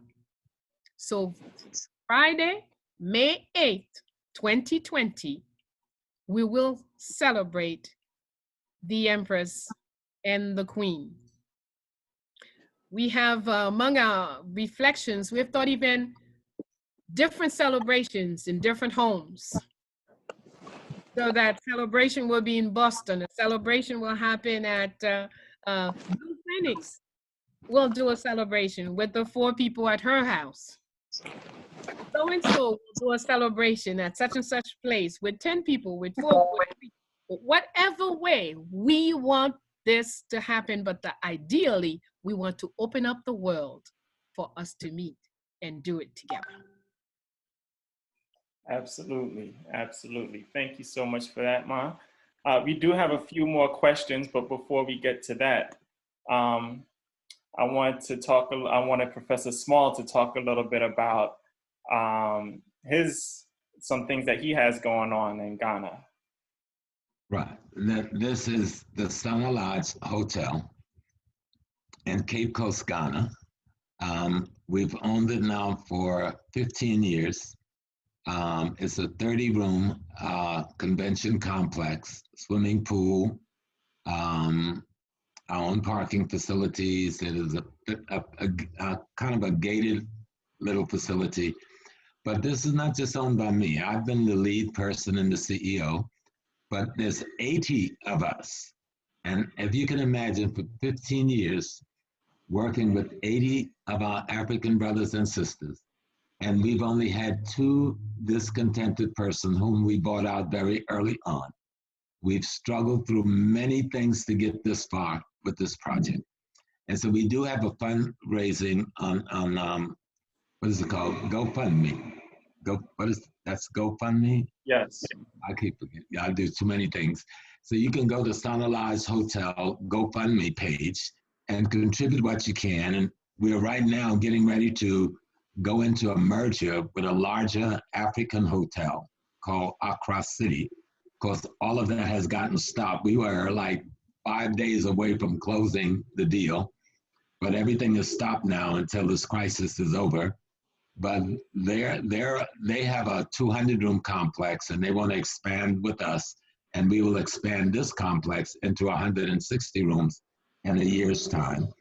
And so what we've been struggling to do, we've been closed for 6 months waiting for this renovation, but we still have to pay the light bill, the gas bills, and we have this extraordinary staff whose salary we pay and we struggle to pay because there were times we couldn't pay them for 2-3 months. Not one left the job. Not one left the job. And so we worked at one point, 47 brothers and sisters from the Cape Coast area. That has been cut down now to 15 as a maintenance group to keep the place safe and functioning until the crew comes in to begin to, and it's right off of the ocean, midway between the two main slave dungeons. It's owned by those of us in the diaspora and those from home. And we just need your help with keeping that going. So if you can go to the Son of Lives GoFundMe Development Fund and attribute what you can, that will be helpful to us. And I'd like to just make another announcement. In May 19th, this is our 55th year of celebrating the birth date of El-Hajj Malik Al-Shabazz Malcolm X. And we've taken a pilgrimage to his grave for 54 years. And though we'll ask the public to stay away and we'll live stream, the Sons and Daughters of Africa, the team that assists the OAU, we will go, we will pour libations, and we will perform the rituals and ceremonies that we've been doing for 54 years. And we will be live streaming and in any other method we can get it to get out to people. Last year we had something like 15 buses from around the Eastern Seaboard and maybe 80 or so cars. It has just grown over the years. We don't advertise for it. We just put the word out into the ether, and it has grown based on people's love and desire. And we do have them taking place around the country, but this is the biggest one. We started this in 1965, and we have not missed a year, and we won't miss a year this year. We will go to Brother Malcolm, we will have our conversation, we'll joke a little bit. And I even had to laugh one year. I brought in an Archon priest to pour some libations with gin and forgot he was a Muslim. But that's it. Help with the Sound of Lives Development Fund with GoFundMe, anything you can. Very good. Peace and blessings on that. Will do, and I'll do my best to, while we're doing this, to find that GoFundMe link that I'll post on post in the chat room. So that way, cause I saw it earlier, but I had to go and copy and paste it into the chat room. So I will do that. Okay, all right, fantastic. So we do have another question from Marlene. Marlene, are you still there, Marlene? Marlene going once, Marlene going twice. Okay, Marlene, you're gonna have to move on to the next one. I see you unmuted, but we can't hear you. All right, I'll keep your hand raised. We'll come back to you later. Royal Sparkles, I believe that's Alicia. Alicia, are you there? Alicia.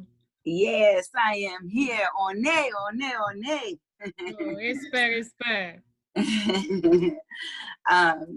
Greetings, Mommy. It's so good to see you. And greetings to Baba Smalls. We met at the Caribbean Culture Center maybe about a year ago. Yes. I was wondering when you were referring to the Chinese and how they stick together. So in Haiti, there is a phrase on our flag, Union fait la force, which basically is that united we are stronger. And one of the struggles that I see for our people is having that unity. There seems to be a lot of competition and, you know, just the programming that is set upon our people. You kind of get this awareness, but then when you turn around and look back to bring your brother or bring your sister with you, they are still confined in the propaganda and within all of these societies realms of what is expected from you. How do we move past that? How can we be more united? Okay, the first thing I would say, we often not looking at our people with our own view, our own vision, our own eyes. We're looking at ourselves through our enemy's eyes. Example, we say that Haitians are not united, but most of us, very often in my classroom, when somebody says something like that, you know, well, we can't get along, how do we get along? I say, okay, fine. You who is speaking, that very nice backpack you have, who gave it to you? Oh, my auntie sent it for me from Boston. How about the watch you're wearing? Oh, this is my uncle who, I said, and you say Haitians are not together? All of us always have something someone give us. Everything is shared. Haitians are the people who sent the most money home of all the Haitians in all the people in the diaspora. We send more money home than anybody else. Everywhere. We have more, everybody who travels, when you're traveling, it's 5, 10, 16 people, neighbors, friends, everybody chip in to buy your ticket.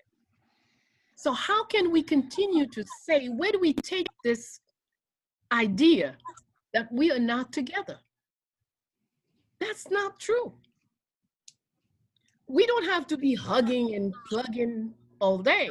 But when we look at the facts, people live in the streets in Haiti, people live in all kinds of, recently, I was stopped in the street by boys who clean the cars, who do the, and I said, oh, it's you, Mrs. Dessalines? Oh no, I know you don't like that. We're not gonna ask you for anything. But you know, we know you're gonna do something for us. They had more information about me than I would ever do. I couldn't dream. These are people who lives in the street. Wow. You know, and nobody put they know me, they know I don't like it. Nobody put the dirty cloth on my car. You know, no, this is Mrs. Dessalines. She don't like that. Don't touch her car. Don't touch her car. So I think I can add something to this. Mm-hmm. You know, in Cuba, they call the traditional system lucome. Most people don't know what the word really means. It's a Yoruba word that means you belong to me and I belong to you. Oh. But because we don't know the word, we don't understand the meaning of the word. What's missing, I think, because we are one, the enemy has forced us together, but there's an aspiration. When we look for pathways out of our crisis, we don't have the cultural, institutional frameworks to aspire for. So if we, like what we're doing today, let's learn our culture. Let's learn our history. So when I see your eyes, I know if you know, we don't have to say nothing as we pass each other in the street. The world will know that you know who you are because they will not see in your eyes what I will see in your eyes. And you will not see in their eyes what you see in my eyes. But that's why learning the culture, learning the spiritual system, following the guidance of our spiritual teachers, our Hokun and our Lambos and our priests and our Iyas and our Babas, and practicing what we're learning. As soon as you learn one thing, put it to use in your life so you can wake up the teachers within yourself. That's what when I was referring to the Chinese, I was meaning they have a sense of their self belonging to their culture, that they feel belonging. And what a culture is supposed to do is make me and you feel like we belong to one another. I don't have to know what country you're from. I see your black face, brown face, coming curly hair, kinky hair coming down the street. I know, look at me, that's mine. They belong to me. I belong to them. Even if I don't do nothing else except nod and let you know, I appreciate the fact that I belong to you. You belong to me. That's the kind of point I was trying to make. An understanding of that. Culture makes you feel belonging to the other elements of that culture. Awesome. The other example that I like to give, Fondation Félicité exists for 20 years. Every young man and woman who comes here and carries out the work, nobody is, we don't have any employees. It's volunteer work. Mm-hmm. Everything they do, and they could spend nights when there are activities, they'll be spending nights, they'll walk whatever All day. I've been there multiple times. They work night and day. Those just unbelievable. There are two things I really don't accept when people say that we don't come together. Now, what we must be careful. That thing that we call government, we don't have one. So those people are not worried about you and I. They're not worried about how we live, how we eat, if we sleep, what we know, what we learn. They don't care. So we have to be clear on that. We do not have a government. We must work at putting a government in Haiti. We have no one running the country, but the people do the best they can with what they have, and what we only exist today because we can count on each other. Awesome. Thank you. Thank you for that, Alicia. Appreciate the question. All right. Next question is from Douglas. Douglas Pugh. You could go ahead and unmute yourself and ask a question, Mr. Douglas. Okay. Hi. Of course, thank you to others for giving this information on there for you. If you can speak a little bit higher, it's hard to hear you. Can you hear me? Yes. I was saying thanks for giving us this information on there, of course. And I wanted to ask, it's kind of like a 2-3-part questions. First, in terms of personally me, elder and aunts who were Mambo and Hunga, but of course they have passed away. And and I wanted to know about, like, do you feel about when someone has become réclamé? Because of course, I've went through certain things, and I've spoken to other elders of my family and stuff like that. So I wanted to know, like, the ideas of when the loi réclame you, and also I wanted to see your ideas about initiation versus it's kind of come to you instead of you going search for it, because in initiation you going to look for it initially, as, and this is why I say, like, kind of 3-part, because the initiation sometimes has outsiders, like white people, who will come in to voodoo or the voodoo system, and with Konzo, and then now they feel that they have that grounding of our culture. So I wanted to know how you felt about that, Mama and Papa. Okay. Initiation. Well, no, réclamer, you mentioned that first of all. Being réclamé is that the loi has identified himself in you. He sees you as someone who has all the elements to carry its weight.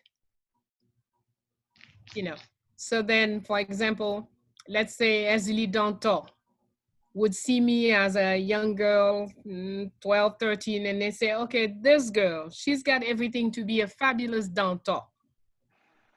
So we would like her to come closer to us so she can learn how to be that. So that's what réclamer is because they have identified certain things in your makeup. So they want you to come now consciously and learn to do it. Okay? Now, initiation. Initiation is a choice.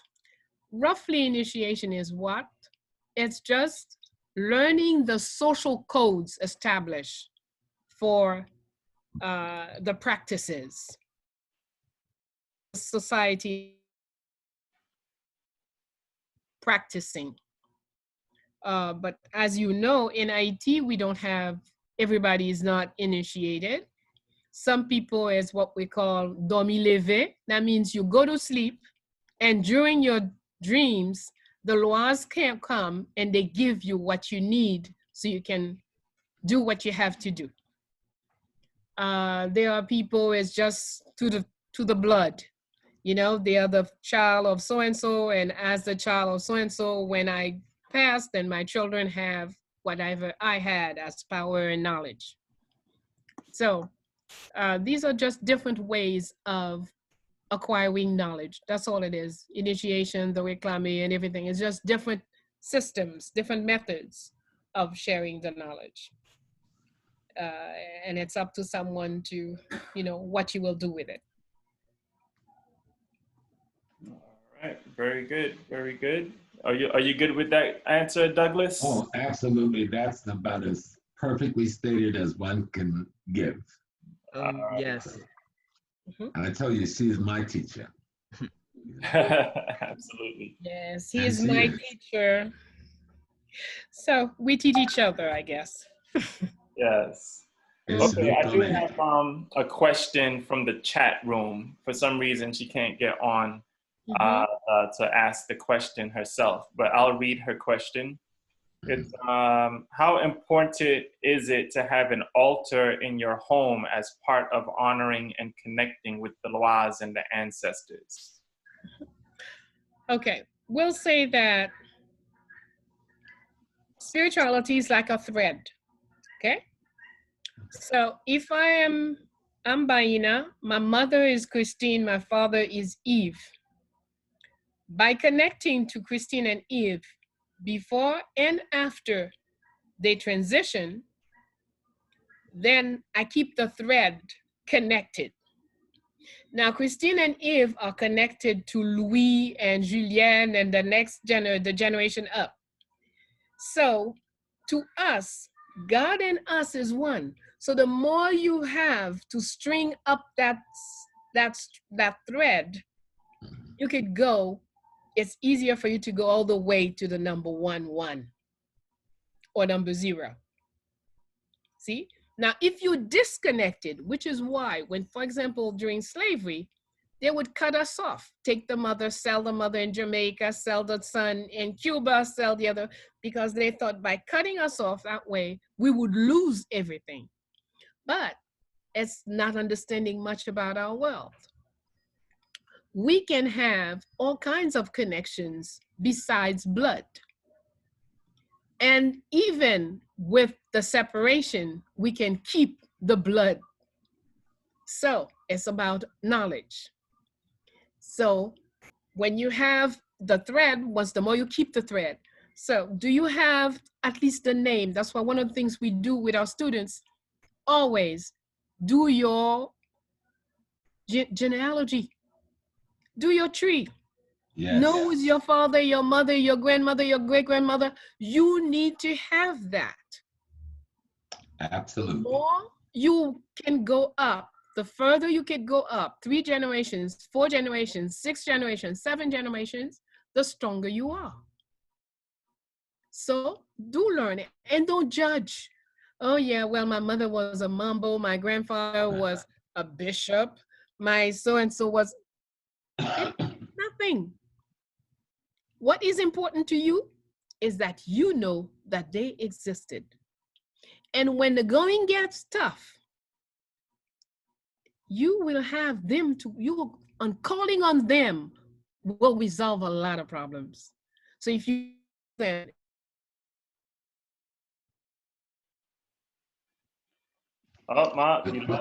well, let me just suggest one thing, that every household should set up an altar for your ancestors. Every household, every one of my children have done it because they had to learn how to do it. And when we talk about them, you know, so every household, that should be one of the first altars you set up, the altar to your ancestors. Mm-hmm. Recently, 2 weeks ago, somebody contacted me. They were sick. They were about to take them to the hospital and blah, blah, blah. And so we were talking about it and said, but you know, I had a dream. I think it's a grandmother, so and so and so and so. And the person tells me about. I said, well, what was your grandmother's profession? So, well, grandma used to make medicine for people. She was a sort of medicine woman. I said, well, why are you calling me? What did she tell you in the dream? Well, she said some things. I didn't pay attention. She said something, onion and oranges and something. I said, girl, here is what you're going to do. Go back and remember your dream. Then when you have all the elements as to what your grandmother told you, just go out and buy them. If you're not sure how to use it, you could call me then. I'll help. But your grandma is who she is, and you ignoring her and you about to run to somebody's hospital, that would be foolish. Sure enough, she did just that. She sent for the stuff. We talked. She took care of business, and she is fine now. They come almost automatically. When you're sick, you will dream about them. They will come to help you. But often you will ignore them. You tend to think, no, if the person came and said you should take 2 aspirin, you say, now that's something. But if they say, take a leaf of blah, blah, blah, or if they tell you, put on this music, get up and dance, you'll say that's nonsense. Well, too bad for you. Absolutely, absolutely. Okay, let's see. What other slide do I have here? Okay, we have a few more questions, but I'm just gonna let you guys know a little something what we have coming up. This is the next program we have on Tuesday, April 14th. We're gonna continue on with our series, the Know Yourself series. So if you RSVP'd for this series, they'll still, still open to RSVP. It is limited capacity. I know I've been getting emails and text messages throughout this whole session because people weren't able to get on. So I'm going to do my best to increase the capacity for our future events. But this is the next, but all of these events will be recorded, and the recording will be sent out to those who RSVP. All right, so you'll be able to get the whole program again. But this is what we have coming up on Tuesday. So please take note and RSVP for that. So next question comes from D Life. D Life, you can go ahead and unmute yourself so you can ask your question to Professor Bello and Professor Small. Hello, everyone. Thank you so much, Mama Bayyinah and Professor Smalls. I really enjoyed being here today. And I'm happy that you have taken the mystery out of our spiritual systems. Oftentimes you hear about some stories and you don't really know what you're supposed to do, and you're actually making it plain and clear that you are supposed to do the work. In light of that, I have a question about sacrifice, particularly the sacrifice of animals. In light of what you said, meaning that it is us who do the work, do you think sacrifice is still needed? My other question is on the beautiful story that Professor Smalls. Sound not coming through? Can you hear me? Hello? Can you hear us, Bello? The second question I have is about the beautiful story that Professor Smalls told us about Peru and the dancing and the fragrance, the perfumes. And I was wondering if he could talk a little bit more about the perfume, if he knows what that perfume fragrance was. I'm thinking it might be that flower that she holds in her hand, which I see to be the blue lotus lily. If he can talk a little bit more about that also. Thank you. All right. It appears that we have lost Bayyinah's connection. Let's see. Hold on one second. Professor Small, are you still there? Right. Okay. I'll try working with the animals. I'm not a priest I'm a Baba Orisha. I'm a priest of Oya. I'm a priest of the Orisha.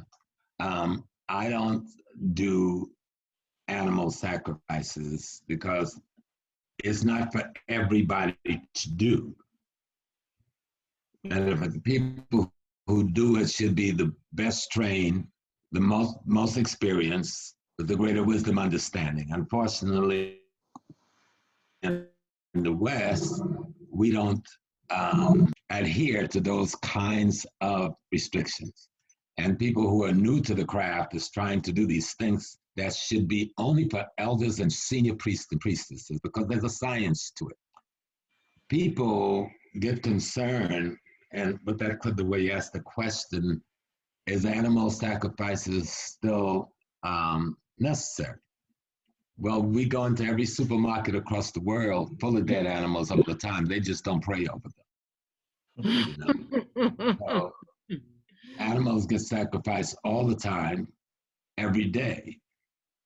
When we sacrifice, like I had to, when this thing started in America, I called home, meaning the home, Africa. I said, there's trouble. My family need help and protection from the gods in the land. We had to sacrifice certain goats and sheep and so forth. Every piece of that meat, after we cut it up, was put in a bag. And I even sent money to put in that bag. And we gave it to the poor in the community. So that was not wasted meat. This animal was not lost beside the road. There's a rare occasion when you clean yourself with the chicken under certain circumstances, you will not eat that meat because it has sucked the impurities out of you. But that's a rare ceremony. All of the animals that is slaughtered and sacrifices are eaten. That's the meal we have that day. Now, we could have slaughtered them and not say a prayer. Or we could slaughter them and say a prayer and says, we also want to borrow not just your flesh, but we want to borrow your energy. That's the difference. Now, Kentucky Fried and all these different food companies, they slaughter millions of animals every day. They say no respect to them. They say no prayers to them. They give them no thanks for the energy that they're about to suck up in food from them. But in our sacrifices, we ask some things. We said, we need your energy to help us solve this problem. But we also need your flesh as our nourishment. But we also are going to beg this of you, and we're going to pray to you for this. You know, what if that animal said, no, I'm not the one? We got to let him go. And a priest or priestess who are trained, see, I'm talking now, these are scientists. You have to be trained, senior people. Anybody can't do this. Exactly. But unfortunately, in the Western world, we've got some anybody's trying to do these things, but it's not their place. I've been in the system since the 1960s. I'm still a child. I'm about 75 years, but I'm still a child. There are people more senior than me who I go to do certain things because they know the science. You know the science. Have you ever been, I'll show you what I mean. Have you ever been kissed? Yes. Oh, you love, look at that smile. But remember, when your thoughts of that kiss, energy began to emanate from you to that person and from that person to you. And when your lips touch, electricity, energy. So when you take a life, it's full of that energy. You don't want to dash it to the bush like they do in slaughterhouses. You said, I want this energy to have a path. I will eat your flesh, but I also want to give a pathway to your energy and not just throw you out here in the world without any respects or any regards for the fact that you are. You understand? I do, yeah. And so in that sense, sacrifice is necessary under special circumstances where the professionals perform it, the scientists that know what they're doing. Okay, And so it's not common, it's under special Yes. circumstances. yes, it should be when it's called for. And the other piece is, no one has ever ate a raw chicken, a live chicken. You didn't eat that chicken chasing him, not eating him while he's running. You didn't eat the fish while he's swimming. The fish had to be dead, the chicken had to be dead, the pig had to be dead, the cow had to be dead. The difference is we do it with respect for that life, and we give pathway to the spirit of that life. Okay. Okay. Absolutely. I hope I enlightened that a little bit with my little knowledge. Were you able to hear my second question about the lilies and the fragrance of Het Rue? Oh, right, about the fragrance. I don't know the particular, I was given, the story was about Het Rue as she manifests in the Yoruba tradition called Oshun, but the fragrance could be any fragrance. You know, there's a whole, there are multiple fragrances that do different things. So I don't know which one, but now you're going to send me to do research, because now I want to know what the fragrance is. Well, she holds a flower in her hand, and that flower is most likely the blue lotus lily. And the blue and lotus. I will look that up to see. Yes. And many of the pictures, you'll see them holding the same flower. My understanding is that it's the blue lotus lily, and I started growing them a few years ago, and I'm just fascinated by them and how they were used throughout ancient Egypt. So if you do, hopefully you will let us know, and I can find out more information about it. Yes, ma'am. I'll let Franz know. I will do the research. Okay. All right, fantastic. Did you want to add anything to that, Ma? No, that is fine. And that's very good to question. And I appreciate in particular that she went about, got the flower, and planted it. That's important. Yes. that's living it. That's becoming it. Yes. All right, we'll go to the next question then. Anthony Baxter. Anthony Baxter, you can unmute yourself. Your question, please. You hear me? Yes, we do. Okay. Thank y'all for sharing y'all wisdom and knowledge. So I have a question regarding those of us in the United States that are yearning to get back to our African spiritual practices. So here in the States, since the dominant form of Christianity was Protestantism, we didn't have a way to associate like the Loa with saints. So African religious traditions kind of fizzled out in a sense. I was wanting to know, what are some steps for us here to get back involved with that? Like we have ancestor worship by setting up altars and things of that nature. What all would you recommend to those of us in the States that are yearning to get back to our practices? Well, first is your premise is incorrect. I am the grandson of a root woman, a traditional priest from Georgetown, South Carolina. Every one of our villages where I grew up, Marysville, Frasersville, Parkersville, Plantersville, Graham, Santee, everyone had multiple root men or root women, we call them there, but traditional priestesses and priests. And what we did in North America, because the Protestant church did not give you the kind of structuring that Catholicism gave you, if you go into the Protestant church, especially the Baptist church, which was more rural than the other churches, which were like AME Church was a more urban expression, but we did it there too. But in the Baptist church, you have a tradition where every child in the village that reached 13 that year, well, when they reached 12, they're called into the church for counseling. And you had to pick a church father, and the girls picked the church mother. and they counsel you for a year, and then you went to the moaning bench. Some churches, they blindfold you. Some, they just ask you to keep your eyes closed. You had 7 days on that bench. And during that 7 days, your family sang their song, which was really their drum rhythms out of Africa, and they're clapping and stumping. And you had to get possessed. They call it getting the Holy Ghost, but we call it at home getting possessed. And only when you got possessed could you come into the church. You could not join the community unless you had gone through that process.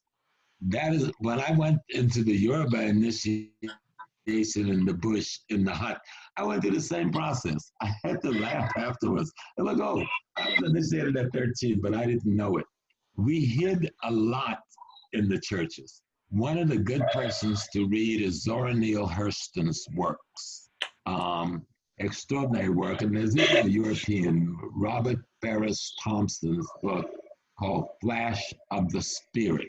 But Zora Neale will give you so much. And there's actually a little book by Haskins. It's called Voodoo and Hoodoo. We call it in the South hoodoo or root. It's still there today. But because of the tyranny in North America, so much of it had to be hidden in the bush, kept in secret. And even now, because of our people on ignorance, so much of it is kept in secret. But when people get in real trouble, they don't go to no doctors. They go and find his Miss Pigeon home. They come by the house at night. Oh, I'm here to see Miss Pigeon because we got a snake bite. Snake bite was the term they used for things white medicine couldn't solve and address. And they brought that to, so the system is still in place all through Mississippi, Arkansas, Alabama, Florida, Louisiana, particularly in South Carolina and Georgia. So they call it now, some aspects of it, the Gullah Geechee culture. But the root lady and the root man, one of the most famous was the one that's called Dr. Buzzard, because he did work for a lot of whites as well and got very wealthy. But his grandson is now running his shrine in Beaufort. So we still exist, but it needs a lot of work and a lot of study by the young people. You will find them in New York and Chicago and other places, but it's usually just like we see the, what is it called? The Botanicas. You'll always find near the Botanica something addressing the root woman or the root man from the South. But the tyranny in America was so brutal, it was very hard to overtly express, but you will find it in many places. And I'll show you one that really blew my mind. There's a clap, and then go.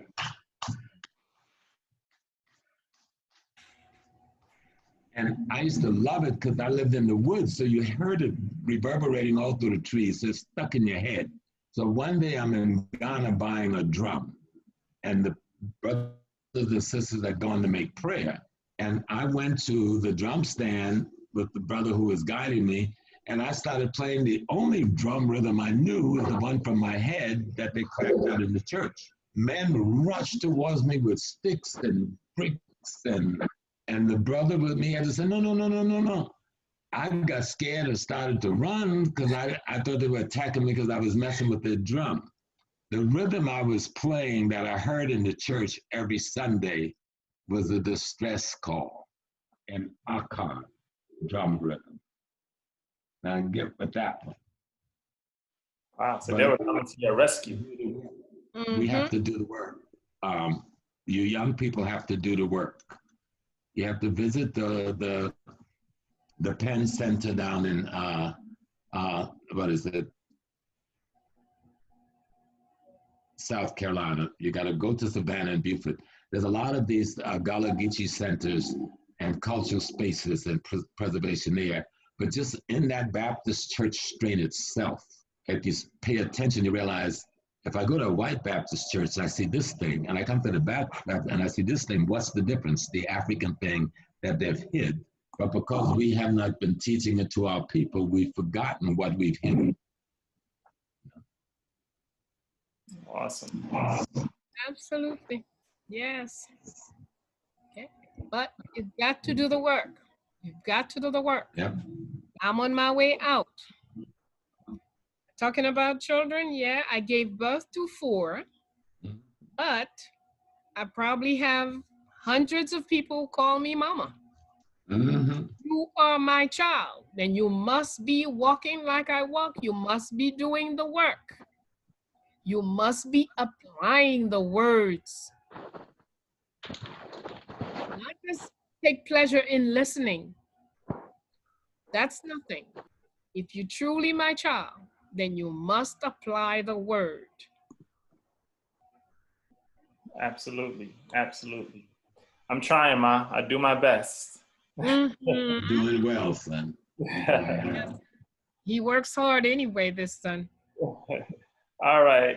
Let's see. We have one. Well, no, we have a few questions in the chat room as well. But let me get to the last question from Francine. Francine Leonard.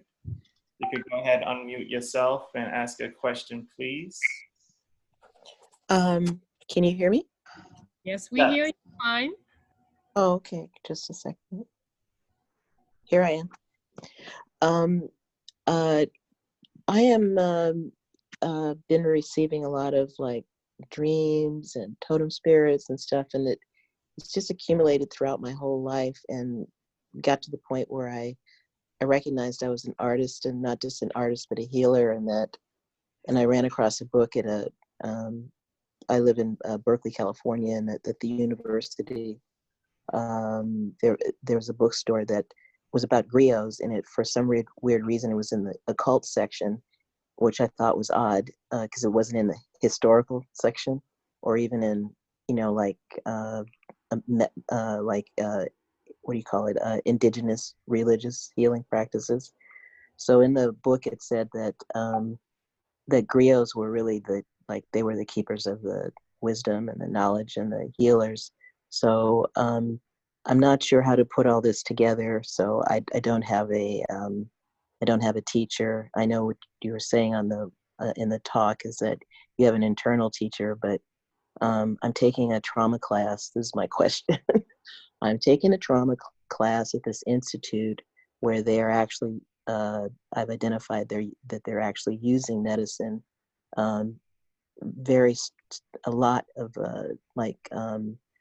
Zulu medicine practice. I can identify that something called family systems practice comes from Zulu, and but my sessions, when they come up, they're always mystical and they go deep, and the ancestors show up, and at one point, this was outside my practice. I went to a sound therapist. At one point, she was a medicine healer, and she said my ancestors showed up, and one was like a tall African, and basically told her to get out of the way. that they were helping me, that they were going to do what they needed to do. So, but I don't know how all this is supposed to come together. I mean, I would like to help people. I'm over 60 now, and I was taking this class so I could create a African wellness center in my community for trauma, but not just for trauma, because they always focus on the negative. It's not just for trauma, it's for actualization, you know, for them to wake up and be aware of themselves. And I wanted to ask if you have any suggestions for me.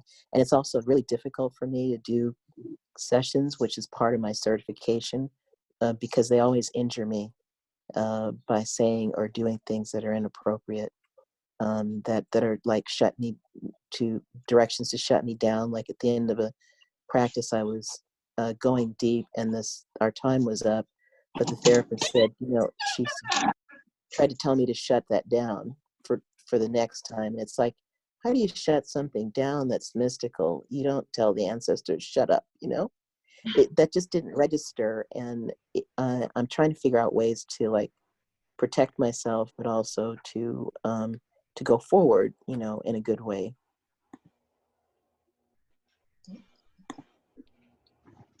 I have no community of healers, which is kind of difficult. Go ahead.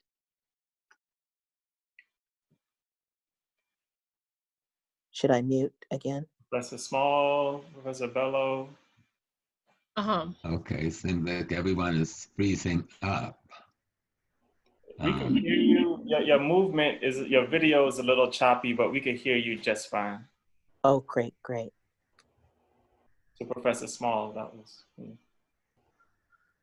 The first question, when you're looking for a teacher, we know where in the United States of America it's difficult to find good teachers in some parts of the countries or to recognize who a teacher is.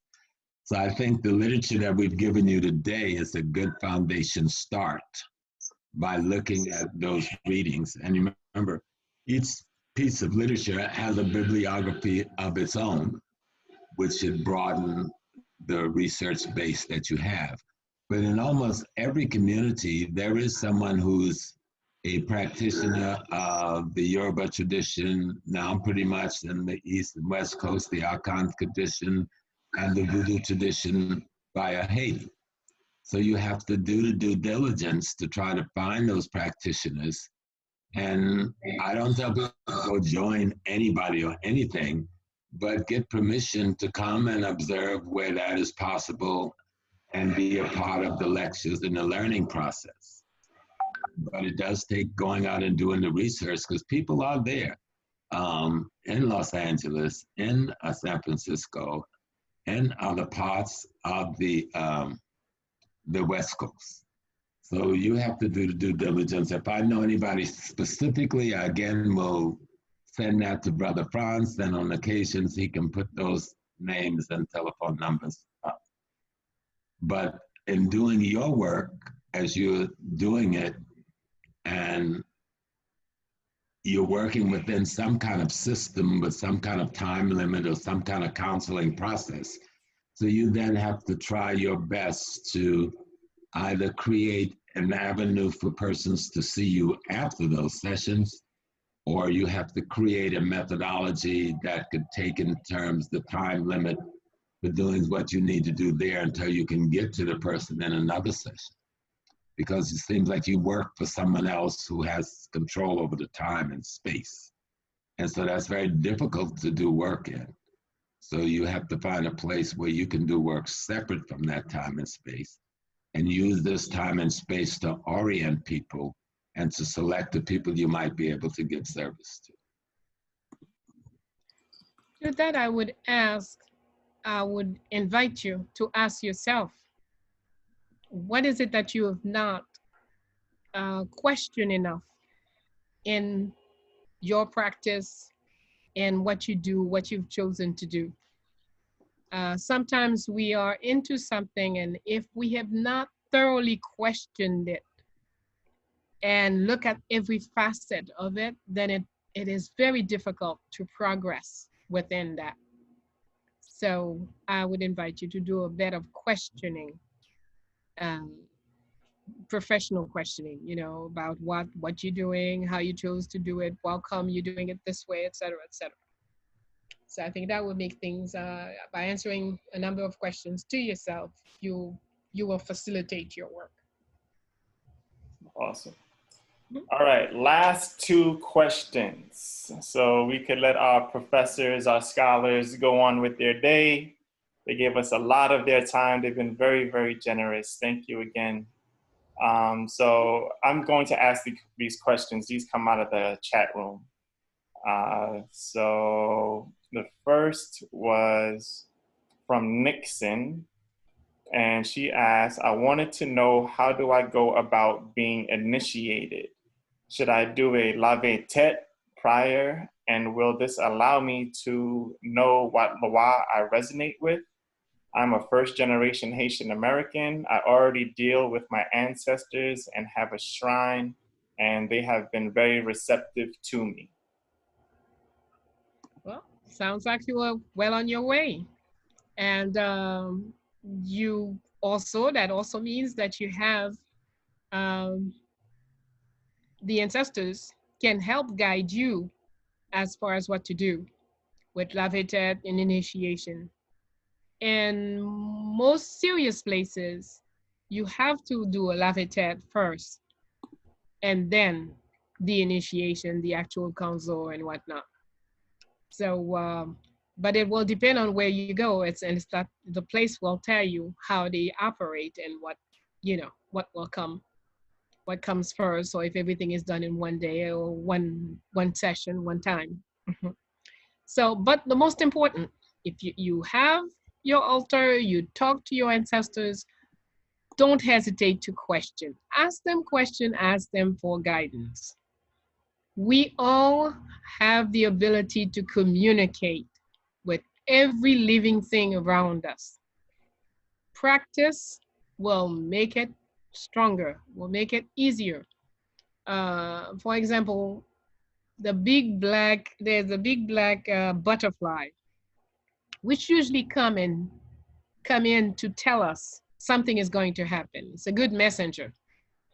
So today, after years of practicing, whenever I see one, I'll go right away with a question. Okay, is it, what kind of a message do you bring this time?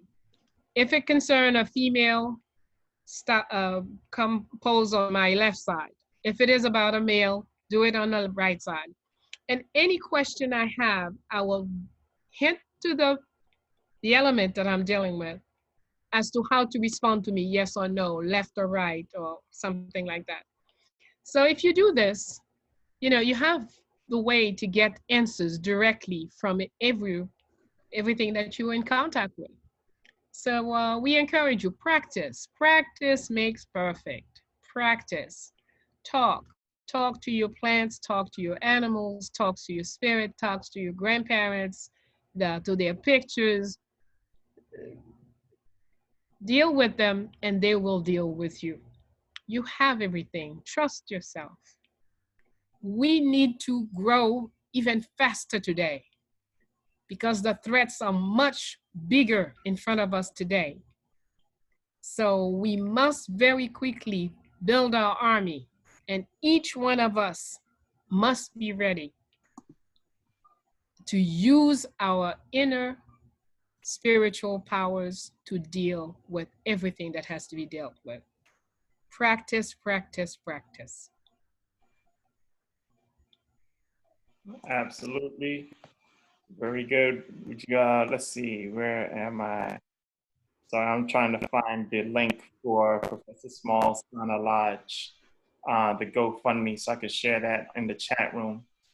Okay, I think the last question goes to Professor Small. I have a few of these here, actually. They want you to recommend a few books. I know we mentioned a few books so far. We talked about Divine Horsemen, we talked about Vivid, we talked about a few other ones. Are there any other books that you would like to share in regards to this topic that we spoke about, Black spirituality, or anything that you think people could benefit from, Professor Small?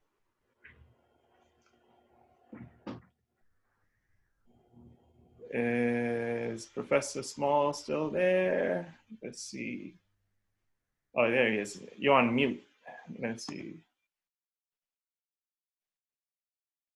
Let me see if I can unmute.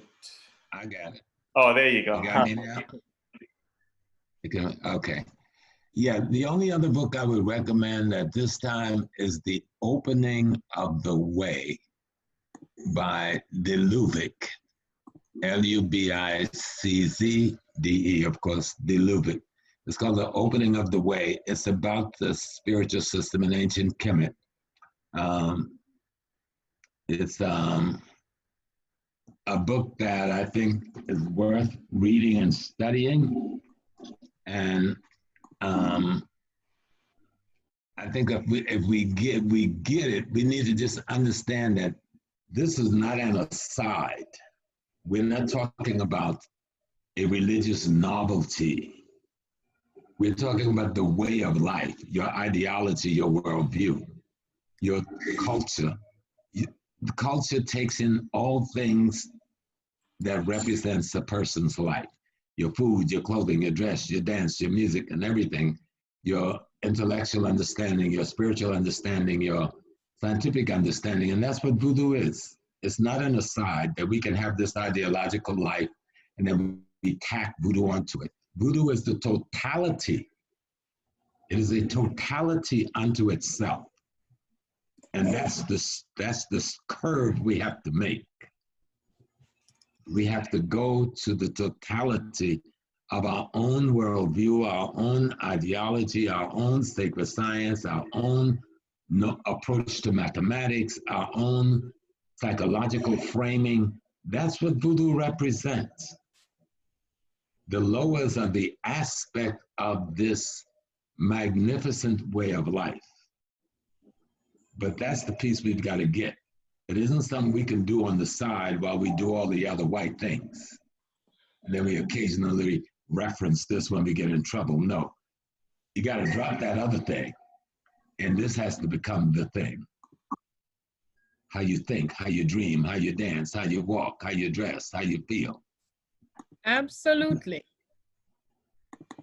So, be yourself. Yes. All the way. All the way, absolutely. All the way. All right, guys, I believe that's going to wrap up our session for this afternoon. It's been amazing, fantastic. Thank you so much, Professors Ma Bello, Professor Small. Thank you, Sister Bello and Brother Franz, for inviting me into this beautiful session, and thank everyone that participated. Absolutely. Yes, and Professor Small, I mean, you have a standing invitation. Whenever you want to come and share anything with the community that we have over here, you're more than welcomed. If you have any type of programs you want to share with people, you'll be more than welcome on this platform anytime as our guest. Thank you to all. I will repeat what I said, what I will not stop saying. It's best to learn one sentence, one principle, and then work hard at applying it. We must. Discipline, self-control, responsibility are must. We must put that into our lives on a daily basis and march on to our world, the one that will be as we have set it up to be. March on. Take good care. Yes. Any parting words, Professor Small? Always remember what our great Dessalines told us is freedom or death. The only freedom you can have is to be who you are. And you cannot be who you are outside of voodoo. If we want to call it Yoruba, voodoo, candomblé, akan, what is it called? Lukome, hoodoo. Those are not asides. That's the key thing. They are the total essence of your cultural and spiritual beingness. And if we carry that with us, that it is a journey back home. Someone removed you from the knowledge of self, gave you his interpretation of reality as the only knowledge for you to dwell on. It has not taken us anywhere except destruction. Even when we got money and degrees, we cannot protect our families in his environment. Let's go back to our ancestors' way, which is our way, and become who we were born to be in this world. Thank you so much. Thank you so much for that. Sante, Madase, stay well, be strong. Yes, absolutely. Thank you so much. And just want to thank you. Odabo, Odabo. Yes, thank you, thank you. Just want to mention that this session is sponsored by Thoroughbred Books. So I know a lot of us are at home with the kids. Why not teach them a little history? You know, so I write these history books. And then, of course, Sheroes of the Haitian Revolution, written by Bayyinah Bello. But, you know, let's pour into our children the stories of our ancestors, right? Makandal, Boukman, Cecile Fatima, Toya. And let's share those stories with them. as well. There's two types of education. Right? So you can't send your kids to school and expect them to expect the school to educate your kids on everything they need for their survival. So we are responsible for providing these materials for our next generation. And also, I want to say thank you to all that made donations for today's program, right? So you guys made this possible to have both of these esteemed professors and scholars to share and pour into us this afternoon. So thank you again, and we look forward to the next session. All right, so see you guys on Tuesday, where Professor Bello and I will be back for part 2 of our Know Yourself series. And I believe that's it. So thank you very much. Thank you. Thank you. Thank you. Yeah, everyone could unmute themselves and say thank you. And Thank you. Merci, merci, merci. Thank you. We appreciate you. I'm gonna have to go, guys. See. Thank you, Rudy. Thank you, teachers. Bye. Appreciate it. Bye. Bye. See you next week. Blessings. Thank you. Next week. Bye, everyone.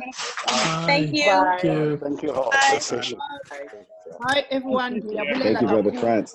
Yes. We'll Thank see you you. guys on the next one. Thanks for hanging out with us this afternoon. And we got some more stuff. We got more Bayyinah and friends. Thank you. Thank you. All different types of things. So look out for us. Peace and blessings. Thank you, brother. All right. Appreciate everything. Y'all be safe out there. Strong. Stay strong. Yes.